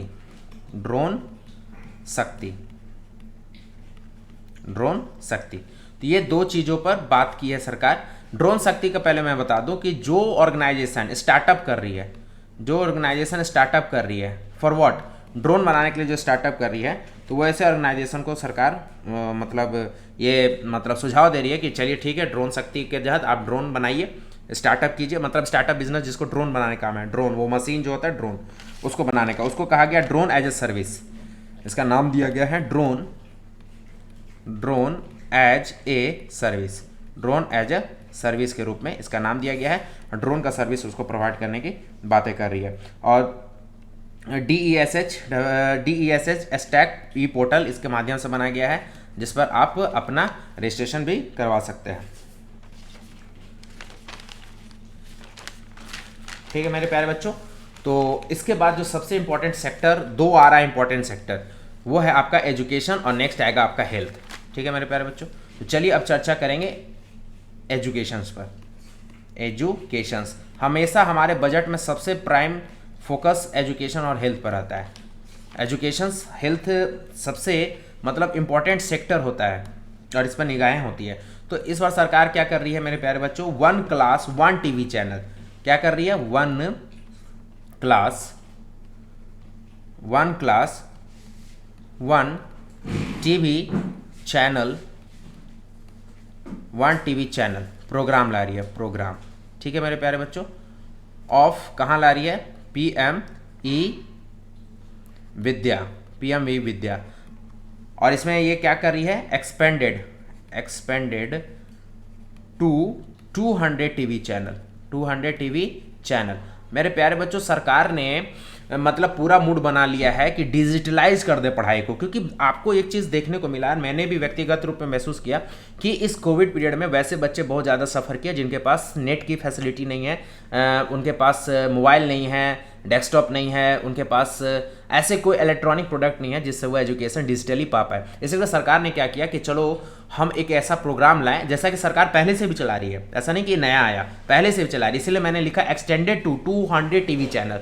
मतलब सरकार ने एक प्रोग्राम इस बार लाया, 1 क्लास 1 टीवी चैनल, एक ही चैनल पर सारा चीज आएगा। तो 1 क्लास 1 टीवी चैनल प्रोग्राम, जिसका नाम, और ये योजना का नाम क्या है, PME विद्या, जिसमें 200 टीवी चैनल्स इसमें चलेंगे। और क्या है, वर्चुअल लैब का भी यहाँ पर वर्चुअल लैब खोलने की भी बात की गई है, एंड स्किल ई लैब की बात हुई है, जहाँ पर बच्चों को इलेक्ट्रॉनिक माध्यम से लैब की शिक्षा दी जाएगी। हाई क्वालिटी ई कंटेंट, देखो ई मतलब इलेक्ट्रॉनिक हो गया, तो मतलब सारा डिजिटली आपको प्रोवाइड होगा। हाई क्वालिटी ई कंटेंट, और टीचर जो पढ़ाएंगे वो डिजिटल टीचर होंगे। डिजिटल टीचर मतलब आपको, जैसे मैं कैसे आपको पढ़ा रहा हूँ, लाइव पढ़ा रहा हूँ, मतलब आपको स्क्रीन पे पढ़ा रहा हूँ, आपके सामने बैठ के पढ़ा रहा हूँ, इसी तरह से डिजिटल टीचर आपको आकर आपको फ्री लेवल पर आपको एजुकेशन प्रोवाइड करेंगे। तो सरकार ये सब ला रही है, तो ये सब चीज़ याद रखिएगा। एजुकेशन में 1 क्लास 1 टीवी चैनल, जिसके माध्यम से 200 टीवी चैनल लॉन्च करने जा रही है सरकार, PME विद्या के नाम से।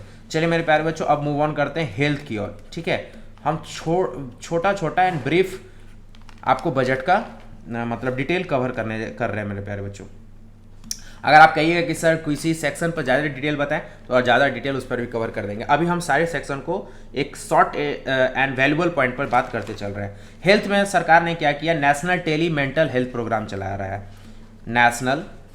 National tele mental health program. ठीक है, सरकार national tele mental health program चला रहा है, जिसमें सरकार का फोकस है कि मेंटल हेल्थ काउंसलिंग करे ऑनलाइन, मेंटल हेल्थ काउंसलिंग करे, मेंटल हेल्थ काउंसलिंग करे। इसलिए national tele mental health program इसके माध्यम से क्या करेंगे, यहाँ पर डॉक्टर्स आएंगे और मेंटल हेल्थ काउंसलिंग करेंगे। जो बच्चे मानसिक रोग से ग्रसित हो रहे हैं या डिप्रेशन का शिकार हो रहे हैं, उन बच्चों को इस माध्यम से हेल्प मिलेगा। और साथ साथ क्या है मेरे प्यारे बच्चों, 23 टेली मेंटल हेल्थ सेंटर खोलने जा रहा है। नेटवर्क ऑफ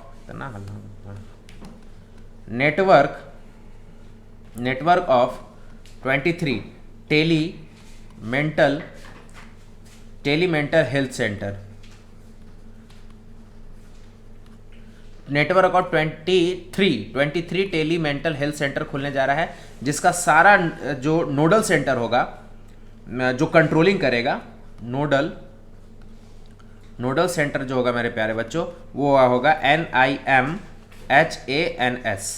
ये कहाँ पर स्थित है मेरे प्यारे बच्चों, बैंगलोर में। तो बैंगलोर में NIMHS ये नोडल सेंटर है, जो पूरे 23 के 23 टेली मेंटल हेल्थ सेंटर को वहां से कंट्रोल करेगा। और इसके साथ देने के लिए जो आया हुआ है मेरे प्यारे बच्चों, वो IIIT आया हुआ है। IIT नहीं, IIIT, IIIT ये है आपका international institute of information technology, Indian institute of information technology Bangalore. इसमें भी ये बैंगलोर के इंस्टीट्यूट आपके साथ काम करेंगे। तो जो इंस्टीट्यूट मिलकर काम करेगा, NIMHS प्लस IIIT बैंगलोर से करेगा, 23 टेली मेंटल हेल्थ सेंटर को चलाएगा मेरे प्यारे बच्चों। ठीक है, फिर सरकार जो बात की है, वो बात की है आपका हाउसिंग, घर के लिए। भैया घर तो बहुत ज़रूरी है, स्वास्थ्य शिक्षा तो जरूरी है, लेकिन घर भी जरूरी है। हाउसिंग फॉर ऑल पर चर्चा की है मेरे प्यारे बच्चों। सरकार का ये टारगेट है, सरकार का ये प्रोजेक्ट है मेरे प्यारे बच्चों कि 2023 तक में सारे लोगों को घर मिल जाए, जिसके लिए सरकार खर्च कर रही है 48,000 करोड़, जिसमें से 80 लाख हाउस मिलेंगे इन 2022-2023 में, जिसमें से नॉर्थ ईस्ट के लोगों को इस प्रोग्राम से जोड़ा जा रहा है। Prime minister development DEV development initiative INE infrastructure for north east, ये प्रधानमंत्री development of infrastructure north east, इस प्रोग्राम से जोड़ा जा रहा है, जिसमें नॉर्थ ईस्ट में रहने वाले लोगों को लिए एक बढ़िया घर मुहैया कराने की कोशिश कर रही है, जहां पर इंफ्रास्ट्रक्चर के साथ साथ सोशल डेवलपमेंट भी वहां पर हो सके। कहां पर, नॉर्थ ईस्ट में, जिसके लिए सरकार खर्च कर रही है 1500 करोड़ एडिशनल फंड खर्च कर रही है नॉर्थ ईस्ट के लिए, एडिशनल फंड खर्च कर रही है। किसके लिए, नॉर्थ ईस्ट के लोगों के लिए एलोकेशंस कर रही है। फिर आ रहा है कॉन्सेप्ट आपका वाइब्रेंट विलेज। क्या आ रहा है मेरे प्यारे बच्चों, वाइब्रेंट विलेज क्या है मेरे प्यारे बच्चों, इसको मैं बताता हूँ। वाइब्रेंट विलेज, ये वाइब्रेंट विलेज क्या होता है sir,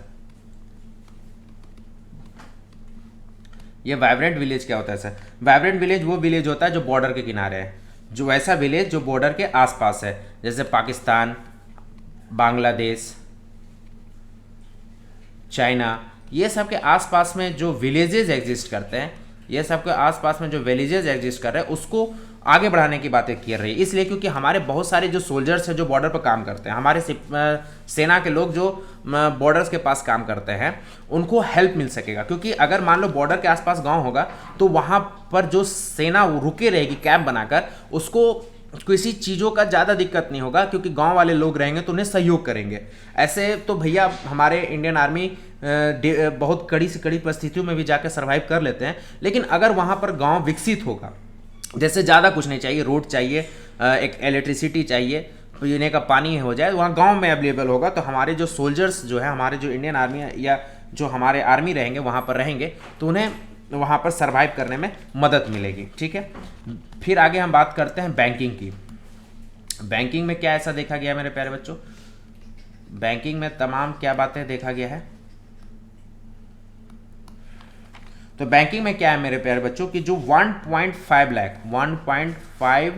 lakh post office 1.5 lakh post office को कनेक्ट किया जा रहा है। क्या किया जा रहा है मेरे प्यारे बच्चों? कनेक्ट किया जा रहा है। किससे कनेक्ट किया जा रहा है? कोर बैंकिंग सिस्टम से, बैंक से जोड़ा जा रहा है।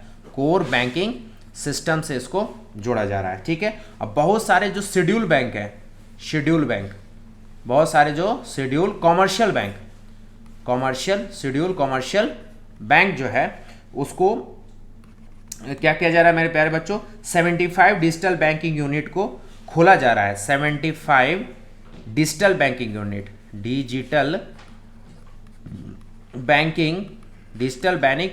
यूनिट को खोला जा रहा है। कहां पर?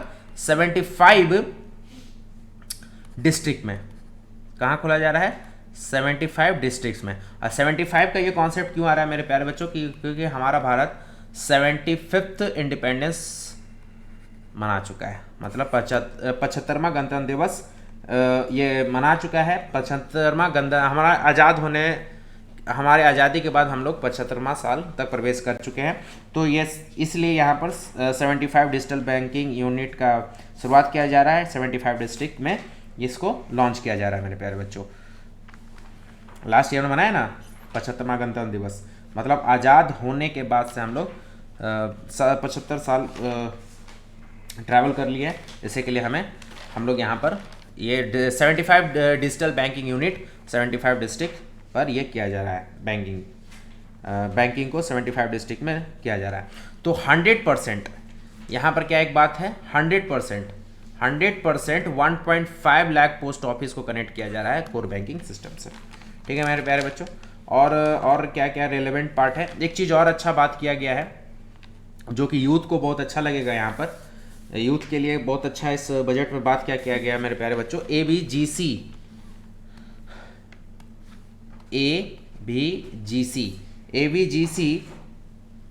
प्रमोशन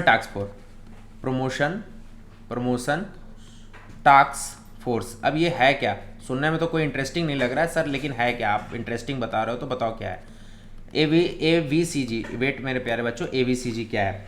ABCG है A फॉर एनिमेशंस, V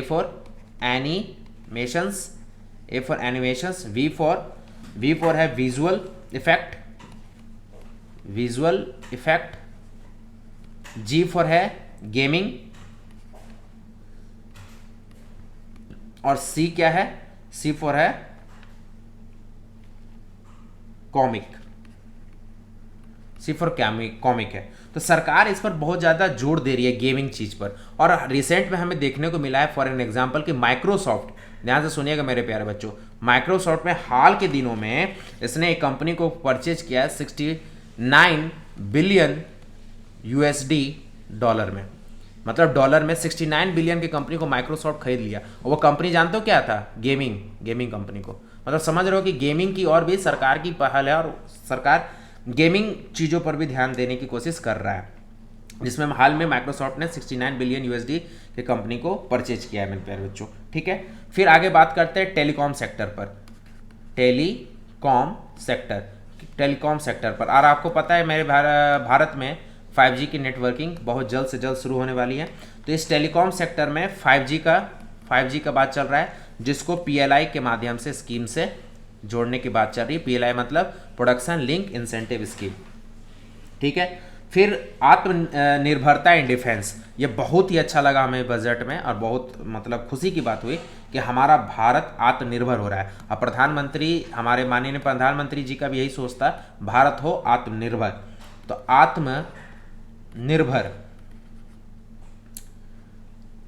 आत्मनिर्भरता इन डिफेंस। इसका मतलब क्या हो रहा है मेरे प्यारे बच्चों, जो डिफेंस का सामान हम बाहर से खरीद के ला रहे थे, अन्य देशों से खरीद के ला रहे थे, जिससे में हमारा जीडीपी का पैसा खर्च हो रहा था, हमारे देश का इकोनॉमी बाहर जा रहा था, वो अब हमारे देश में ही रह जाएगा। क्यों रह जाएगा मेरे प्यारे बच्चों, इस चीज़ को बहुत आसानी से समझ सकते हैं, क्योंकि 68% डिफेंस का जो सामान है वो हम लोग बनवाएंगे डोमेस्टिक इंडस्ट्री में। कहाँ बनाएंगे? डोमेस्टिक इंडस्ट्री, मतलब हमारे देश भारत में ही। इसके लिए सरकार प्रेरित है, और वो कब होगा? 2022 से 2023, मतलब जिसके लिए बजट पेश हुआ है। पहले ये क्या था? प्रीवियसली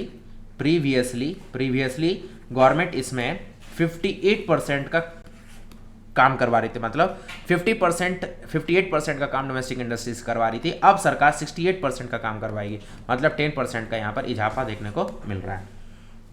आपको 10% ने तो यहाँ लगेगा 100%, तो यहाँ पर 10% का यहाँ पर इंक्रीजमेंट देखने को मिल रहा है मेरे प्यारे बच्चों। ये बहुत अच्छी और खुशी की बात है। और सरकार साथ साथ 25% का खर्च R&D में भी कर रही है, रिसर्च एंड डेवलपमेंट में। जो भी विकसित देश है वो R&D पर खर्च करता है, ठीक है मेरे प्यारे बच्चों। इसलिए सरकार, हमारी भारत सरकार भी सोच रही है कि R&D पर खर्च करेंगे, डिफेंस पर खर्च करेंगे, डिफेंस के R&D पर खर्च करेंगे, स्टार्टअप पर खर्च करेंगे, स्टार्टअप पर भी R&D पर हम खर्च करने जा रहे हैं, सरकार हमारी खर्च करेगी, ठीक है मेरे प्यारे बच्चों। एनर्जी ट्रांसमिशन पर भी चर्चा चल रही है। एनर्जी ट्रांसमिशन क्या है मेरे प्यारे बच्चों? सब पर थोड़ा थोड़ा चर्चा। Energy transition and climate action.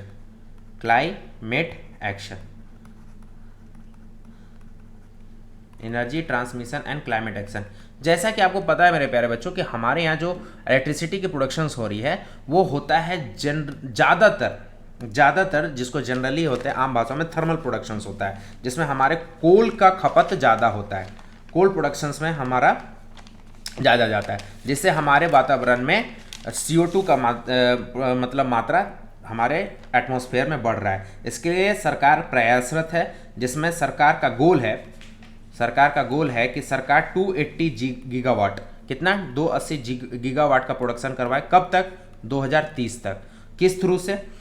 वो माध्यम होगा आपका सोलर। मेनली सरकार सोलर पर ज़्यादा ये इस पर पहल कर रही है, जिस पर सरकार आगे आने वाले समयों में जो बजट आपका पेश हुआ उसमें एडिशनल एलोकेशन ऑफ फंड जो की है, जो सरकार खर्च करने जा रही है एलोकेशन ऑफ फंड, वो है मेरे प्यारे बच्चों रुपीज़ 19,500 करोड़। 90,500 करोड़ सरकार खर्च कर रही है, जिसमें सोलर प्रोजेक्ट पर काम होगा, जिसमें टारगेट हमारा 280 गीगावाट इलेक्ट्रिसिटी प्रोड्यूस करना 2030 तक में, जिसमें वो सरकार काम करेगी फिर से वही PLI स्कीम पर, प्रोडक्शन लिंक इंसेंटिव स्कीम के तहत से काम करेगी। और इसमें मोटो ये रहेगा कि हमारे एटमॉस्फेयर में जो CO2 का इमिशंस हो रहा है उसको सेव करें, कम से कम हम इमिशंस करवा सकें, CO2 का हमारे एटमॉस्फेयर में इमिशंस कम हो, जिससे हमारा ग्लोबल वार्मिंग रुके। तो इसी के लिए CO2 का इमिशन सेविंग हो ऑफ वो कितना? 300 मेगा मेट्रिक टन एनुअली, समझ रहे हो? 38 मिलियन मेगा मेट्रिक टन अगर प्रोडक्शंस अगर एटमॉस्फेयर में CO2 जाना कम हो जाएगा तो हमारा ग्लोबल वार्मिंग कितने हद तक कम हो जाएगा, ठीक है मेरे प्यारे बच्चों। मूव ऑन करते हैं आगे की ओर। तो आगे में चर्चा जो हमारे बजट में हुआ वो जब से आकर्षित करने वाला रहा वो है public capital investment.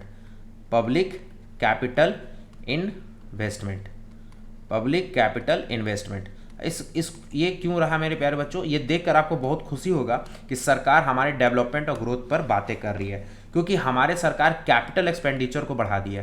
Capital expenditure मतलब होता है जो सरकार फिक्स एसेट पर खर्च करती है, जैसे रोड, मशीन्स, बहुत सारी इंडस्ट्रीज, ये सब पर खर्च करती है। आखिर इस चीज़ पर खर्च कर रही है, इसका मतलब सरकार क्या चाहती है? ग्रोथ। और ग्रोथ के साथ साथ यहाँ पर होगा employment generation, employment opportunity create होगा। तो कैपिटल एक्सपेंडिचर को स्टेप्ड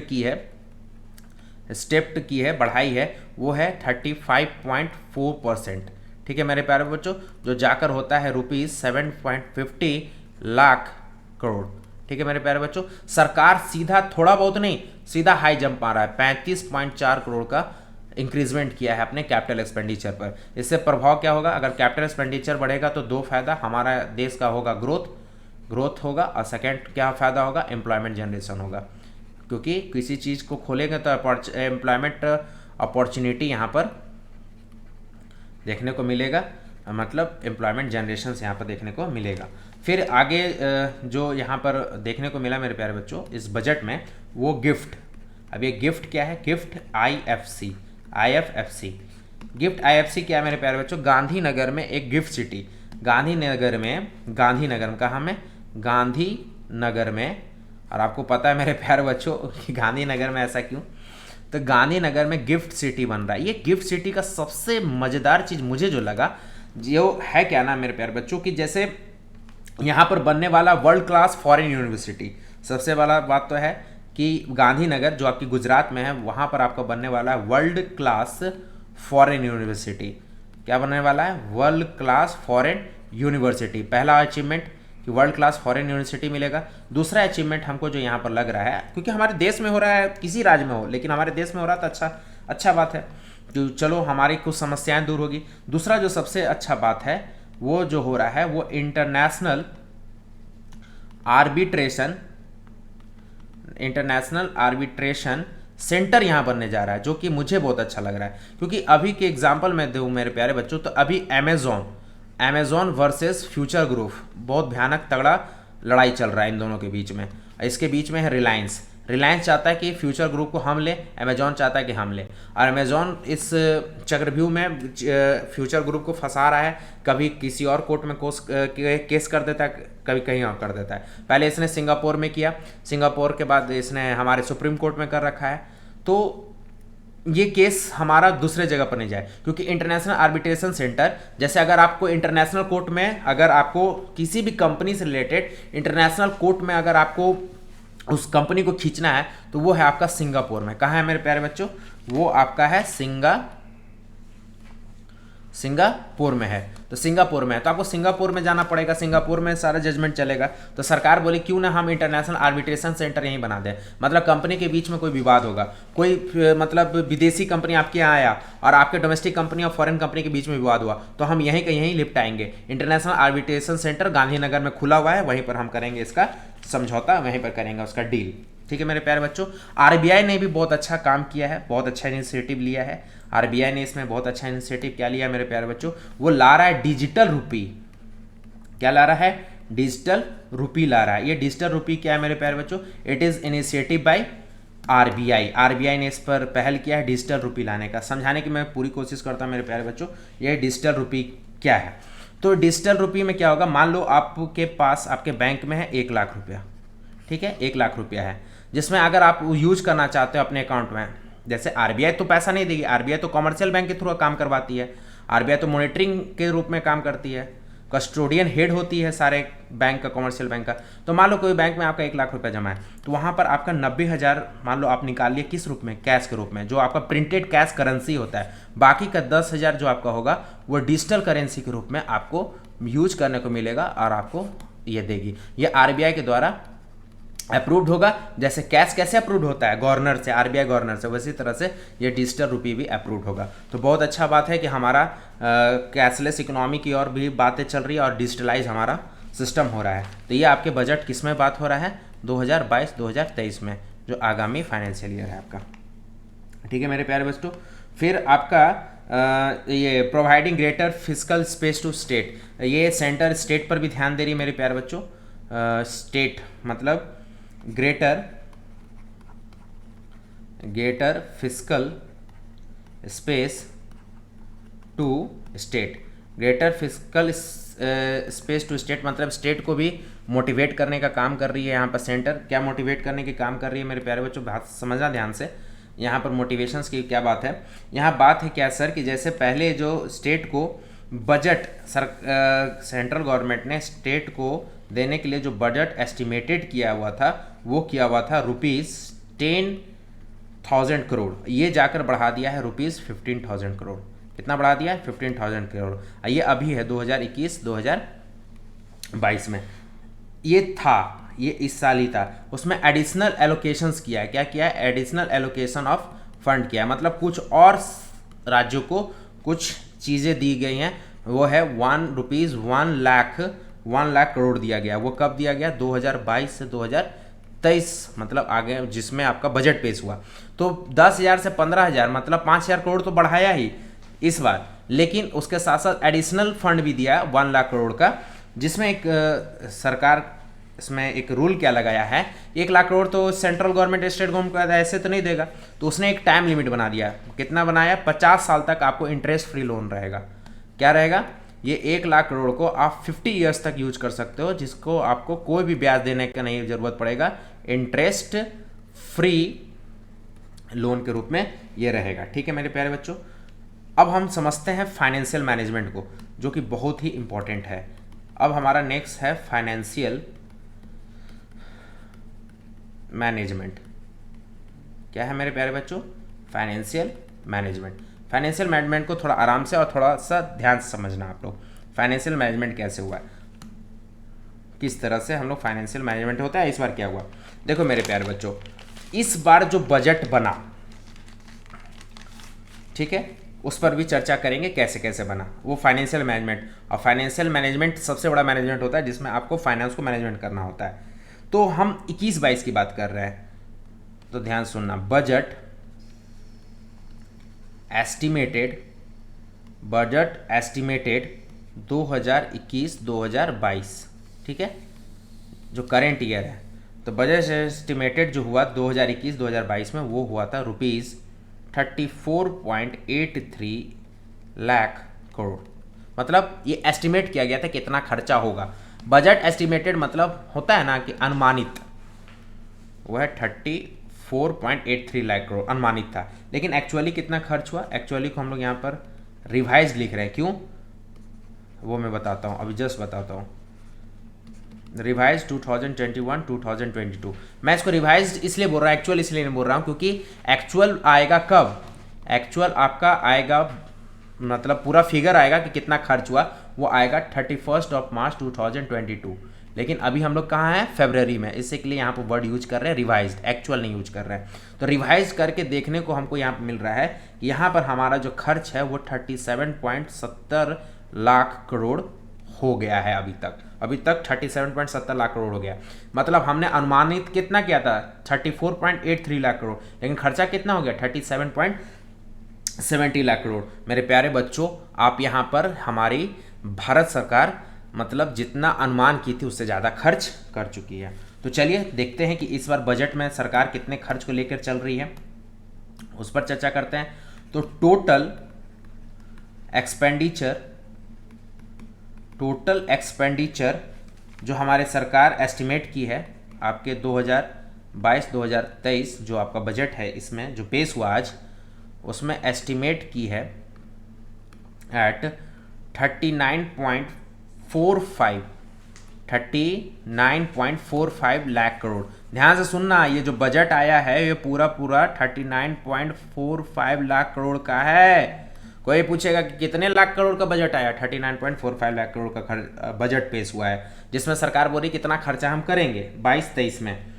लेकिन सरकार को ये भी बताना होगा कि आपका रेवेन्यू कितना जनरेट होता है। तो टोटल रेवेन्यू जो जनरेट होगा एस्टिमेटेड, क्योंकि हमको अभी थोड़ी पता है कि कितना होगा, तो जो टोटल रेवेन्यू जो देखा जा रहा है 2022-2023 का, जो कि क्या है, एस्टिमेटेड है। क्या है, एस्टिमेटेड। टोटल एक्सपेंडिचर एस्टिमेटेड है, टोटल रेवेन्यू एस्टिमेटेड है। तो ये जो टोटल रेवेन्यू एस्टिमेटेड है वो है 22.84 लाख करोड़, 22.84 लाख करोड़। अब ये बताओ मेरे प्यारे बच्चों, खर्चा ज़्यादा आमदनी कम, तो क्या होगा, यहाँ पर सरकार को होगा वित्तीय घाटा। क्या होगा, फिस्कल डेफिसिट। क्या होगा यहाँ पर, फिस्कल डेफिसिट। और जब सरकार को होता है फिस्कल डेफिसिट, तो सरकार क्या करती है, बोरोइंग्स करती है। क्या करती है मेरे प्यारे बच्चों, बोरोइंग्स करती है। नहीं तो फिस्कल डेफिसिट के लिए वहाँ पर क्या करती है सरकार, पहला केस तो बोरोइंग्स करेगी, पहला केस। दूसरा केस क्या करेगी, डिसइन्वेस्टमेंट का मतलब प्राइवेट पब्लिक सेक्टर चीज़ों को प्राइवेट के हाथ में बेच दो, जैसे एयर इंडिया, जैसे कि LIC, जिसका IPO बहुत जल्द आने वाला है मेरे प्यारे बच्चों। ठीक है, तो सरकार फिस्कल डेफिसिट मतलब वित्तीय घाटा में चलती है, और इसके लिए सरकार करती है बोरिंग्स, नहीं तो डिसइन्वेस्टमेंट करेगी ना बेटा। खर्चा ज़्यादा है, आमदनी कम है, तो फिस्कल डेफिसिट हो गया। इसके लिए सरकार बोरिंग्स या डिसइन्वेस्टमेंट वाला काम करेगी। तो चलिए फिस्कल डेफिसिट का आंकड़ा देख लेते हैं।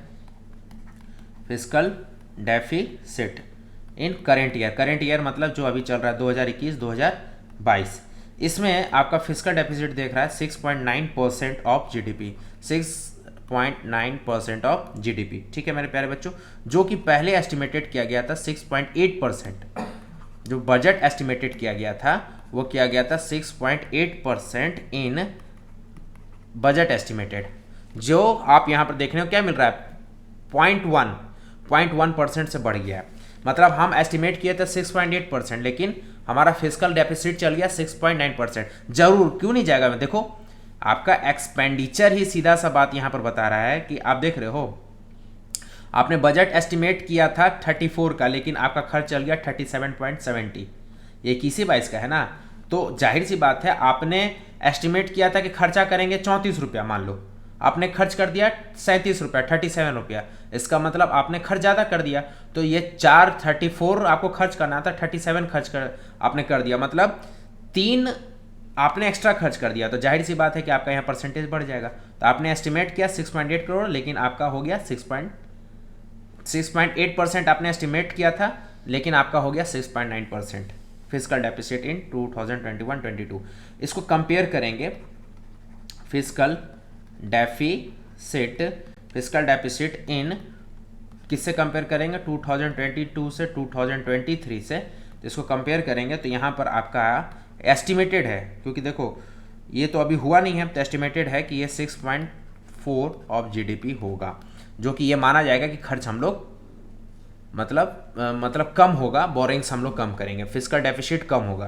क्योंकि अभी 21-22 में कितना है 6.9%, और 22-23 में कितना देख रहे हैं 6.4%। तो ये उम्मीद करेंगे कि यहाँ पर होगा कम।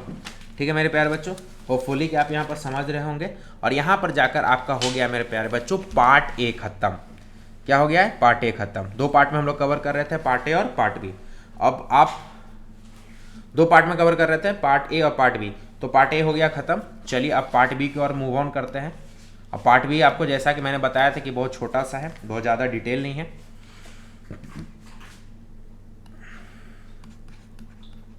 पार्ट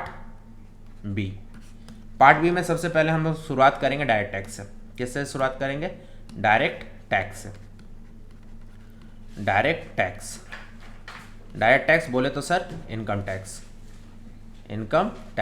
और इनकम टैक्स के बारे में हम शुरुआत में ही चर्चा कर दिए थे मेरे प्यारे बच्चों की कोई भी स्लैब रेट में चेंजेज नहीं हुआ है। पर सर कुछ बातें तो बताओगे, बिल्कुल बताएंगे। जैसे हमारा जो इस बार का विजन क्या रहा डायरेक्ट टैक्स में, विजन ये रहा कि ट्रस्ट वर्दी टैक्स रिजम होगा। विजन क्या रहा, विजन रहा ट्रस्ट वर्दी टैक्स रिजिम हमारा ये विजन था, जिसमें हम लोग ये कोशिश कर रहे हैं कि सिंप्लीफाई टैक्स सिस्टम को सिंप्लीफाई करें। अब पिछले साल के बजट में आया था फेसलेस रिड्रेसल एजेंसी का बात हुआ था, जहां पर मतलब लोग डिपार्टमेंट में ना जाके, इनकम टैक्स डिपार्टमेंट में नहीं जाके वो घर बैठे ही उस चीज़ों को, समस्याओं को दूर कर ले, फेसलेस। और इस बार जो इंट्रोड्यूस हुआ है वो है आपका इंट्रोड्यूसिंग न्यू अपडेटेड रिटर्न का क्या बात है मेरे प्यारे बच्चों, अपडेटेड रिटर्न का यहाँ पर क्या बात है। यहाँ बात ये है कि हमको प्रोविज़न बनाना होगा ऑफ अपडेटेड रिटर्न का। यहाँ कहने का मतलब अपडेटेड रिटर्न मतलब मान लो एग्जाम्पल आपका इनकम 1 लाख हुआ और आपने गवर्नमेंट को बताया कि मेरा इनकम मान लो 1 लाख नहीं, आपका 1 मिनट, आपका मान लो 100 रुपया इनकम हुआ, मान लो एक बात कर रहे हैं 100 रुपया इनकम हुआ और आपने गवर्नमेंट को 60 रुपया का बताया, 40 रुपया छिपा लिया। तो 100 रुपया का मान लो इनकम हुआ, 60 रुपया आप गवर्नमेंट की नज़र में रखे और 40 रुपया आपने छुपा दिया। तो सरकार बोलती है कि चलो तुमको हम मौका देते हैं कि तुम अपने जो गलती की हो, जो गलत काम किया उसको हाइड मत करो, सामने लाओ और ये 40 रुपया पर जो टैक्स बनता है वो भी टैक्स दो, जिसका आपको कहेगा अपडेटेड रिटर्न। मतलब आपने पहले रिटर्न 60 रुपये बनाया था, ₹40 हाइड कर दिया था। सरकार आपको ये मौका दे रही है कि चलो अपडेटेड रिटर्न फिर से भर दो, मतलब ₹40 को भी शो करो और इसका भी टैक्स गवर्नमेंट को पे कर दो। तो यहाँ पर आप एडिशनल टैक्स का भी प्रोविज़न बनाया है। सरकार बोल रही है कि आप अपने मन से कर दो ना भैया, हमको क्या तुमसे नफरत है। तो अपडेटेड रिटर्न की प्रावधान यहाँ पर है। कॉर्पोरेट सोसाइटी पर छोटी सी बात करेंगे यहाँ पर। कोऑपरेटिव सोसाइटीज़ में क्या है मेरे प्यारे बच्चों, जैसा कि पहले से चल रहा था, पहले से क्या बातें चल रही थी, अल्टरनेट मिनिमम टैक्स जो दिया जा रहा था एट द रेट 50%, 15% था। लेकिन कोऑपरेटिव सोसाइटी को यहाँ पर जो टैक्स है जो पहले लग रहा था 18.5%, लेकिन इसको रिड्यूस करके गवर्नमेंट कर दी है 15%। बोले कोऑपरेटिव सोसाइटी को क्यों हम परेशान करें, तो उसको भी उठाकर कहाँ कर दी, 18.5% से 15% की ओर, 15% की ओर। ठीक है मेरे प्यारे बच्चों। और सबसे अच्छा बात कि क्रिप्टो करेंसी को मिल गया है भारत में लीगलिटी। जो बहुत सारे लोगों को ये कन्फ्यूजन चल रहा था क्रिप्टो करेंसी को लेकर कि ये सही है कि गलत है, तो भारत सरकार यहाँ पर कर दी इसको लीगल। भारत सरकार लीगल कर दी। देखो भारत सरकार की मंशा क्या है लीगलिटी में, ये हो गया लीगल, अब ये इलीगल नहीं रहा। तो क्रिप्टो करेंसी पर, बिटकॉइन पर अगर आप खर्च करते हो, बिटकॉइन पर ट्रेड करते हो तो करो, धूमधाम से करो, अच्छी बातें करो। लेकिन इससे होने वाला इनकम जो प्रॉफिट इनकम होगा उस पर भारत सरकार लेगी एट द रेट 30% का टैक्स। गवर्नमेंट करेगी, हम बोलेंगे हम 30% टैक्स लेंगे इस पर। मतलब मान लो 1 लाख कमाए तो उस पर 30% गवर्नमेंट ले लेगी, 30,000 डायरेक्ट टैक्स ले लेगी गवर्नमेंट। और इसमें एक कंडीशन है, no set off carry forward benefit. आपको set off carry forward benefit नहीं मिलेगा। इसका कहने का मतलब है कि प्रीवियस असेसमेंट ईयर में आपको लॉस हो गया था और आने वाले असेसमेंट ईयर में आपको प्रॉफिट हो गया, तो इस लॉस को इस प्रॉफिट से एडजस्ट कर लेते हैं नॉर्मल केस में। लेकिन अगर आप क्रिप्टो करेंसी से, बिटकॉइन से अगर आप कोई इनकम जनरेट कर रहे हो और आपको हो गया लॉस, तो आप सेट ऑफ कैरी फॉरवर्ड नहीं कर सकते हो। ये बात ध्यान रखना। क्रिप्टो करेंसी लीगल हुआ है, इस पर होने वाली इनकम पर 30% गवर्नमेंट टैक्स लेगी, लेकिन यहाँ पर होने वाली लॉस को एडजस्ट नहीं किया जाएगा, जिसको लिखा जा रहा है no set off carry forward benefit. यहाँ पर कोई भी बेनिफिट आपको देखने को नहीं मिलेगा। ठीक है मेरे प्यारे बच्चों। सरचार्ज पर कुछ बात कर लेते हैं। सरचार्ज पर बहुत अच्छा बजट में एक बात हुआ है। ठीक है, मैं बहुत मतलब समराइज वे में आपको बजट को ला रहा हूँ। सरचार्ज मतलब होता है टैक्स ऑन टैक्स। आपको टैक्स पर टैक्स देने वाला सिस्टम है सरचार्ज का। सरचार्ज में हो रहा है लॉन्ग टर्म कैपिटल गेन का यहाँ बात है। लॉन्ग टर्म कैपिटल गेन का बात है। लॉन्ग टर्म कैपिटल गेन का मतलब जो एसेट 1 साल से ज़्यादा आप होल्ड कर रहे हो, 1 ईयर और मोर, जो एसेट 1 साल से ज़्यादा आप होल्ड कर रहे हो वहाँ पर अगर उसको बेचते हो, इस लॉन्ग टर्म कैपिटल जो एसेट्स है, इस एसेट को अगर आप बेचते हो जिसका होल्डिंग पीरियड क्या है 1 साल या 1 साल से ज़्यादा, तो उसमें होता है लॉन्ग टर्म कैपिटल गेन। वो एसेट्स क्या होता है, वो एसेट हो सकता है मान लो लैंड, गोल्ड, शेयर्स, ये सब आपका एसेट्स है जिसको बेचने से आपको मिले होता है लॉन्ग टर्म कैपिटल गेन होता है। ठीक है मेरे प्यारे बच्चों। तो इस पर सरचार्ज जो है, इस पर जो सरचार्ज है वो 15% से लेकर 30% तक चल जाता था। लगते लगते 15 से 30 तक चल जाता था। लेकिन सरकार बोली कि भैया इससे हमारे लोगों को हो रहा है परेशानी, इससे के लिए गवर्नमेंट क्या बोली कि सरचार्ज को फिक्स कर दी एट द रेट 15%। ये जो 15 से 30 हो जा रहा था, इस चीज़ों को देखकर सरकार सरचार्ज को एट द रेट 15% पर फिक्स कर दी। मतलब LTC जी, लॉन्ग टर्म कैपिटल गेन पर आपको 15% का सरचार्ज लगेगा अगर लैंड, गोल्ड, शेयर्स अगर आप खरीद रहे हो, बेच रहे हो। ठीक है, खरीद बेचने में आपको सरचार्ज 15% का यहाँ पर देना पड़ेगा। तो ये तमाम बातें था किसका, डायरेक्ट टैक्स का। हमने डायरेक्ट टैक्स पर चर्चा किया, अब थोड़ा बहुत बातें इनडायरेक्ट टैक्स पर भी चर्चा कर लेंगे। ठीक है, तो अब हम थोड़ा सा बात करेंगे किस पर, इनडायरेक्ट टैक्स पर। और जहां बात होता है इनडायरेक्ट टैक्स का, वहां बात आता है जीएसटी का। इनडायरेक्ट टैक्स बोले तो GST, goods and service tax. Goods and service tax, GST का बात हो रहा है। ठीक है मेरे प्यारे बच्चों, जीएसटी में क्या है मेरे प्यारे बच्चों, एक बात है कि 2020 में जो फर्स्ट वेव आया था, यहाँ पर जीएसटी के कलेक्शन हो गया था कम, जहाँ पर निगेटिव फिगर बन गया था। क्या बन गया था? निगेटिव कलेक्शंस ऑफ जीएसटी का फिगर बन गया था। 2020 में जो लॉकडाउन आया था उसमें सारा इंडस्ट्री ठप बन गया था, सारी चीज़ बंद हो गया था, दुकान दौरी सब बंद हो गया था, तो यहाँ पर कलेक्शन निगेटिव हुआ। जब सेकेंड वेव की ओर हम लोग सेकेंड कोविड वेव की ओर गुजरे, सेकेंड कोविड वेव की ओर जब हम लोग आगे बढ़े, तब यहाँ पर भी थोड़ा बहुत बंद हुआ दुकान, लेकिन फिगर हमारा पॉजिटिव कलेक्शंस था, मतलब जीएसटी का कलेक्शन हमारा पॉजिटिव रहा।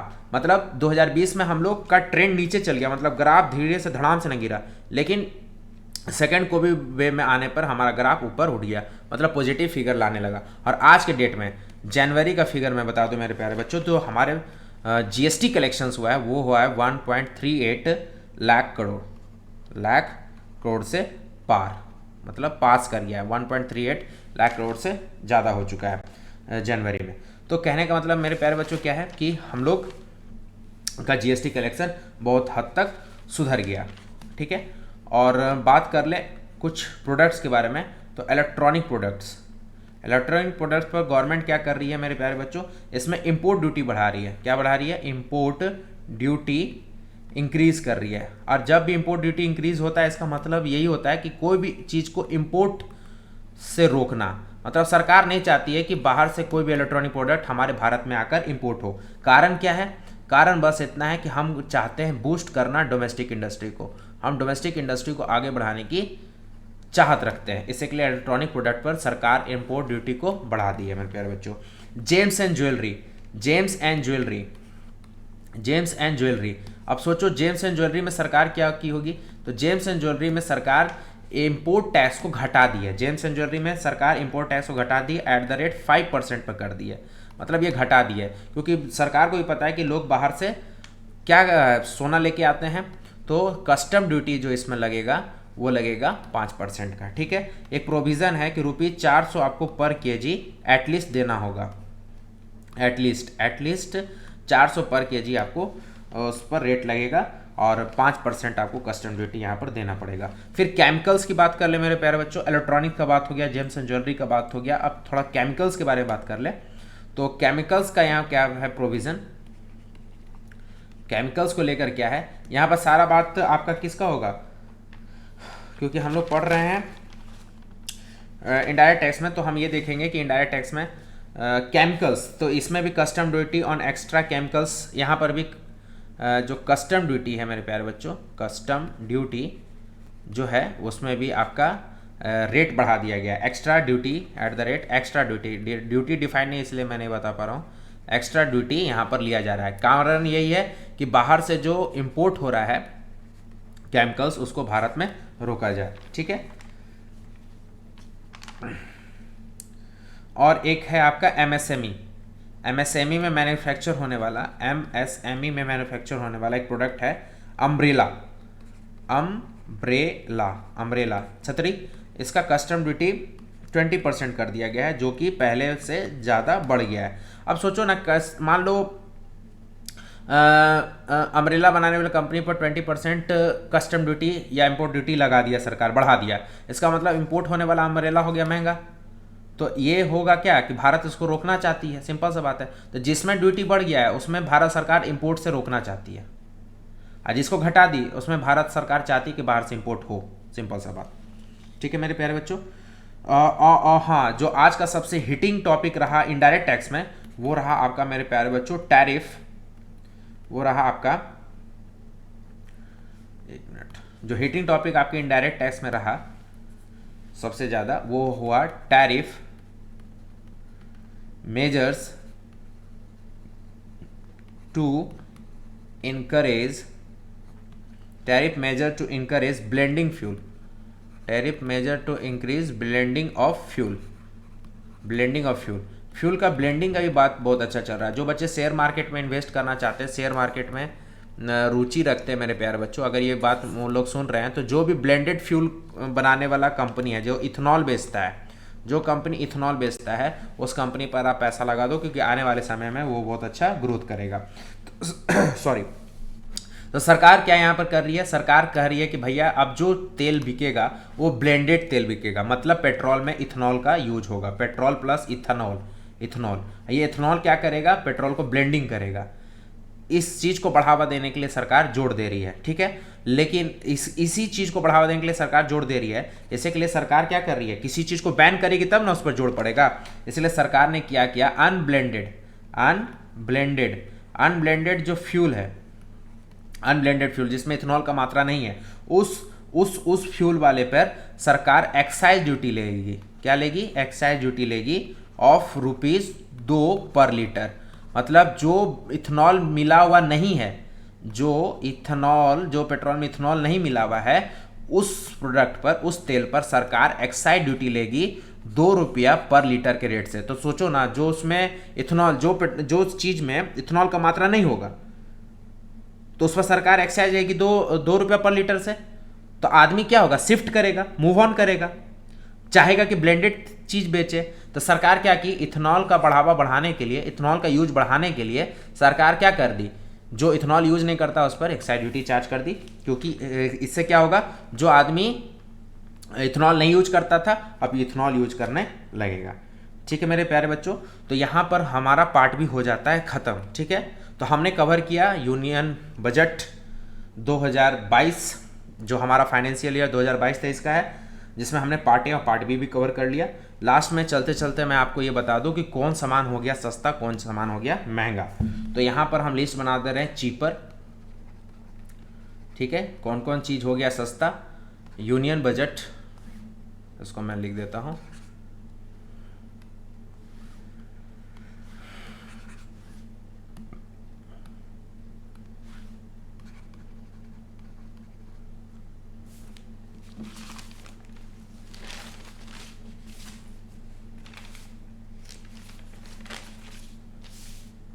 यूनियन बजट 2022, इस बजट में कौन सा चीज़ हुआ सस्ता, कौन सा चीज़ हुआ महंगा, लोग ये जानना चाहते हैं। Which is cheapest and which is costlier. तो चलिए बात कर लेते हैं, तो कौन कौन सामान हो जाएगा सस्ता। तो मेरे प्यारे बच्चों, जो सामान हो रहा है सस्ता वो है कपड़ा, क्लोथ्स। फिर आपका सस्ता हो रहा है मेरे प्यारे बच्चों clothes, James stones cloth, James stones, imitations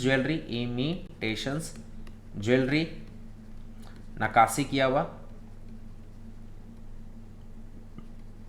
imitations jewellery. फिर मोबाइल फ़ोन, पिछले बजट में एसेसरीज पर पैसा बढ़ा दिया था, इसी के लिए मोबाइल फ़ोन थोड़ा सा महंगा हो रहा था इसे, लेकिन इस बार आपका मोबाइल फ़ोन वही बजट पर है, इसी के लिए सस्ता माना जा रहा है। मोबाइल आपको चार्जर,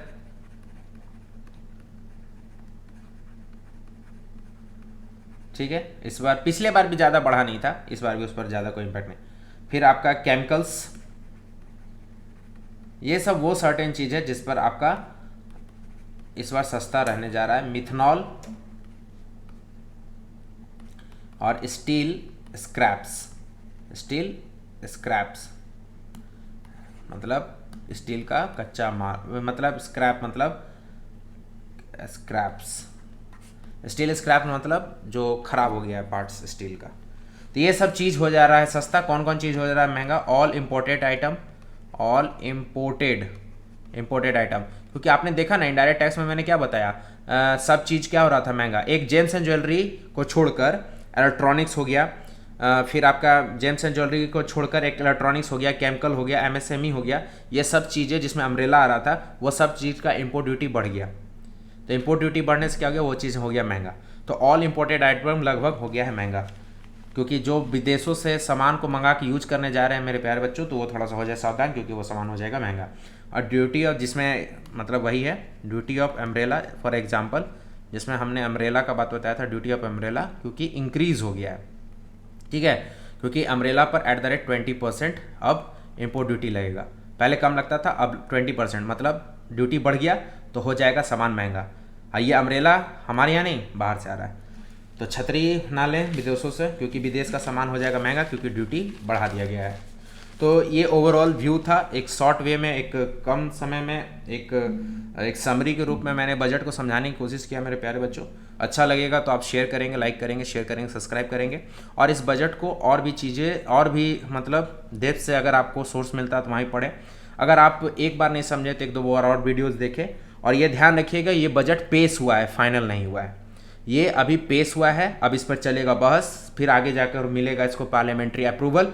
जब अप्रूवल मिल जाएगा तब, स्टार्टिंग में मैंने बताया था, जब अप्रूवल मिल जाएगा तब कंसोलिडेटेड फंड ऑफ इंडिया, जिसमें पैसा भारत सरकार के रहते हैं, वहाँ से बजट के नाम पर पैसा निकलेगा। मैंने बताया ना, बहुत सारे डिफरेंट सेक्टर में कितना रुपया का एस्टिमेट बनाया गया कि खर्च करना है, इतना रुपया का खर्च करना है, इतना रुपया का खर्च करना है।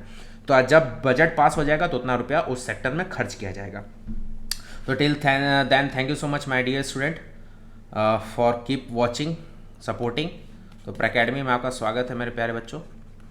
प्रैकेडमी में मैंने बजट पर, यूनियन बजट 2022 पर डिस्कशन किया। कृपया हमारे चैनल को लाइक, शेयर, सब्सक्राइब कर दें, ज़्यादा से ज़्यादा शेयर करें। और बजट अगर आपको अच्छा लगा तो कमेंट्स करें, और अगर जो चीज़ नहीं समझ में आए तो उसको भी कमेंट्स करें। तो till then thank you so much for watching my video. This is Pranav Kumar signing off. मिलते हैं नेक्स्ट सेशन में नए जोश नए उमंग के साथ। देखते रहें प्रैकेडमी।